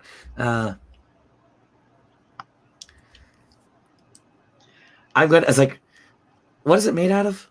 Stone. Oh, it's made out of stone. Is there Realistic is like probably made out of clay, to be honest. Is there a way I can like maybe take off the roof or something like that? Just try to get into this thing however I can. No, it seems to be one solid statue. Okay. Break it. Well, yeah, that's what I'm trying to do. All right, yeah, you can just easily pick it up, drop it on the floor. Oh, you said it was like 12 feet tall, so I'm like, how am I picking this up? Okay, well, I mean, like, you got a cudgel, I believe, so. Or I can use something in the room. I could just beat it with the box. Yeah, just pick up the treasure chest, yeet! Or just push it over. All right, so in any case, you break the thing. And sitting in the rubble is a sword hilt. Just a hilt, no blade. I examine it. All right, it is very beautifully designed. Like, this is some expert quality work here. I should have a picture. It has a pommel that would hold a gemstone, but that gemstone's long since been gone. There is leather wrapped around the hilt of it that leads up to the crossguard, which has a vague raven design to it. Okay.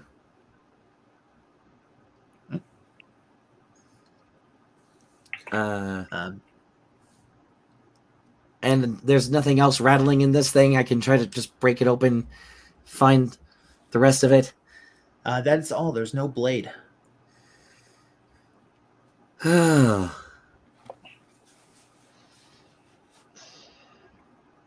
inscription or anything? No inscription, no.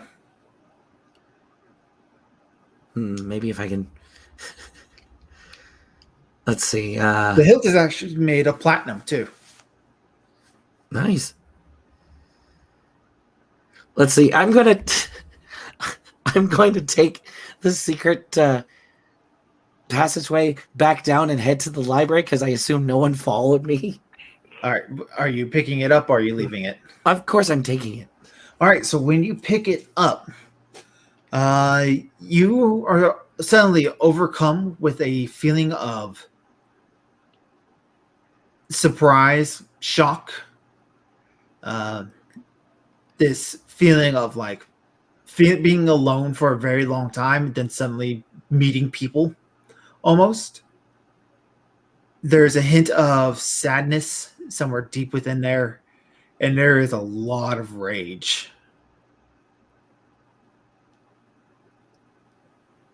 Oh, Try okay. saying sword get long. It works in Yu Yu Hakusho. Extendo. It's a switchblade. Find the button. I start waving it. All right. The sword is confused. Try acting it nicely. Hello. Wait. The sword is confused. Huh? You're somehow uniquely aware that the sword is confused. Hey. Hi. Calm down, please. All right. It slowly calms down. What are you? You feel joy. There's joy within it. There's eagerness, a willingness to go to battle, the thrill to the fight, and there is wrath hidden underneath all of that. The need to get revenge. You don't have a blade. It'd be hard to fight without one. Do you know where it is? The sword almost seems to direct you to hold it, but like you're about ready to pull it out of a scabbard or something. Like hold it out in front of you, not looking over top of it. All right, I just make a dramatic swing and, point it towards something. All right. And suddenly bursting from the hilt of the sword is this blade of sunlight, filling up the entire room, giving you temporary blindness as the rest of the group kind of like storm up the stairs. Bald, my eyes. Sorry. Bald. Making the SpongeBob reference when everyone gets blind. Yeah. Everyone, we can go now. Thank you so much, very much, sir, for the tour. We hope to never come back here again. That's it? Yep, that's it. We're good. Yep. Okay. Wow. Alexi, that clever. Very clever.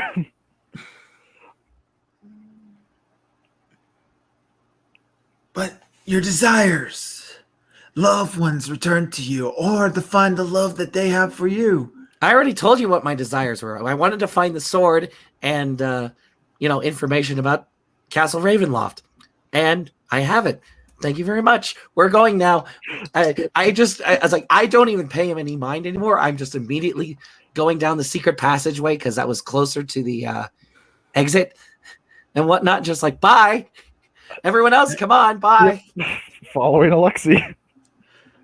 A return to normalcy. Being able to make yourself a real lord and king of this land. We're not listening. We're not listening. Where's Reynolds? Yeah, That was right. Yeah, just keep on walking, not even listening. A body for yourself to be your own person. A return to you what was taken from you. Nope. Okay, so role-playing this correctly, Daisy is very, very much interested, but more in a coming back after the whole war thing is over with kind of way.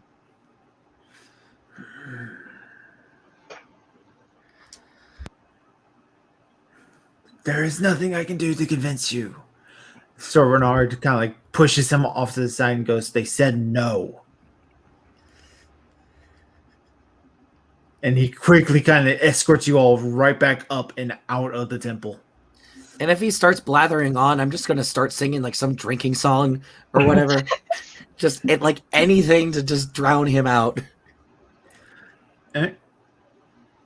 So as you guys exit the temple, the last item you need to kill Strahd in hand. You come up to the scene, to the bloody scene of all your horses dead, including the 2 hunters. Oh, damn And that it. is where we end tonight. No. Oh, Sounds alright. I kind of figured. Evigini. Ron had orders not to kill you guys. He didn't say anything about your horses or the hunters. Oh, that's a shame. Wait, who killed him? Rahadi. Yeah, that makes sense. Oh, that son of a gun. We should have stopped him when we had the chance. That's where we end tonight. Bam. Oh, you guys actually managed to make it to the Amber Temple and survive because you made every correct choice. We're all alive. Yeah. Oh, not the 2 hunters. Well, Well, you know. Collateral. Like if And nothing don't- of value was of loss. I figured, the buzzard would have killed either them or the horses at some point. Well, Matthew Moore's going to feel real bad about this. He's not liking that. Because, especially, like, if it was Rahadin, then he's like, they had the chance to stop him. He's not. Yeah, these things were these horses and stuff were clearly killed by a sword. Yeah, he's gonna have regrets about this now. It's like, oop. Could have been prevented. Now you have knowledge, you have the weapon, you have the belief, and you have the ally. Yeah. That was really clever, Lexi, too. With the map and all that. Oh my god, you all went, okay, so what about this model? And I was like, yes, finally they're gonna just do this. They're gonna do no, we don't need it. And then y'all left the room. It's like, no, he was right there. Well, we didn't. Like, we just thought, like, okay, it was just a model of the thing, and then I was like, wait, let me just check the plans. Maybe. Is that why he kept saying it wasn't in the temple? Was that like a hint of it's not in the temple, it's technically in the castle? No, he didn't know it was in here. Oh. He just let him didn't know.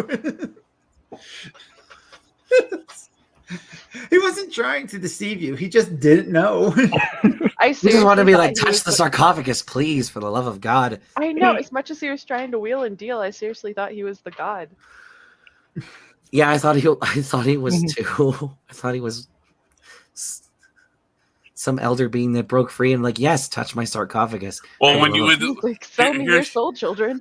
where I thought you were going with that one, Crow. When you said wizard, I was thinking more in Kynan.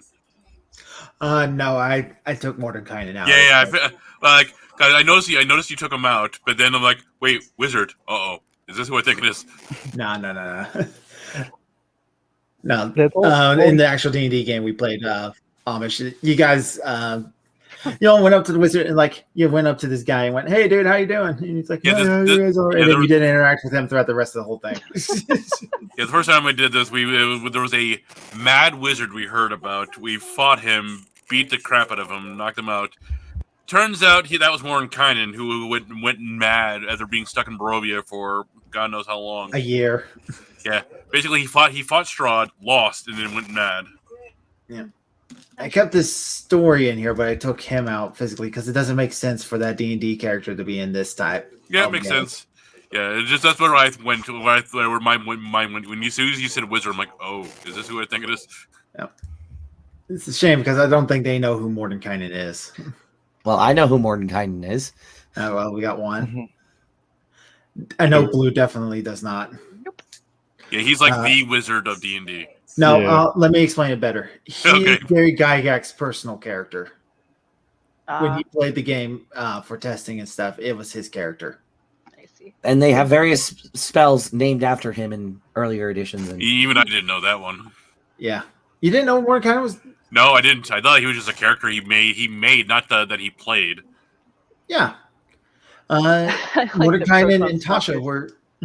were red shirts. Yeah. Oh, I should have baited you guys with anime girls. I would have done it. anime girls. Anyway, that's going to be it from us tonight. It was fun to get to play for you guys. I hope you all enjoyed it. Oh, yeah. All right. So I'll see you guys again next week as we start to prep for the battle and final confrontation with Strahd. Oh, I'm excited. It's going to be great. All right. So without further ado, I'm Dr. Crow. I read a book once, and it's my goal to make you smile. See you guys next time. Bye-bye. Night. Night.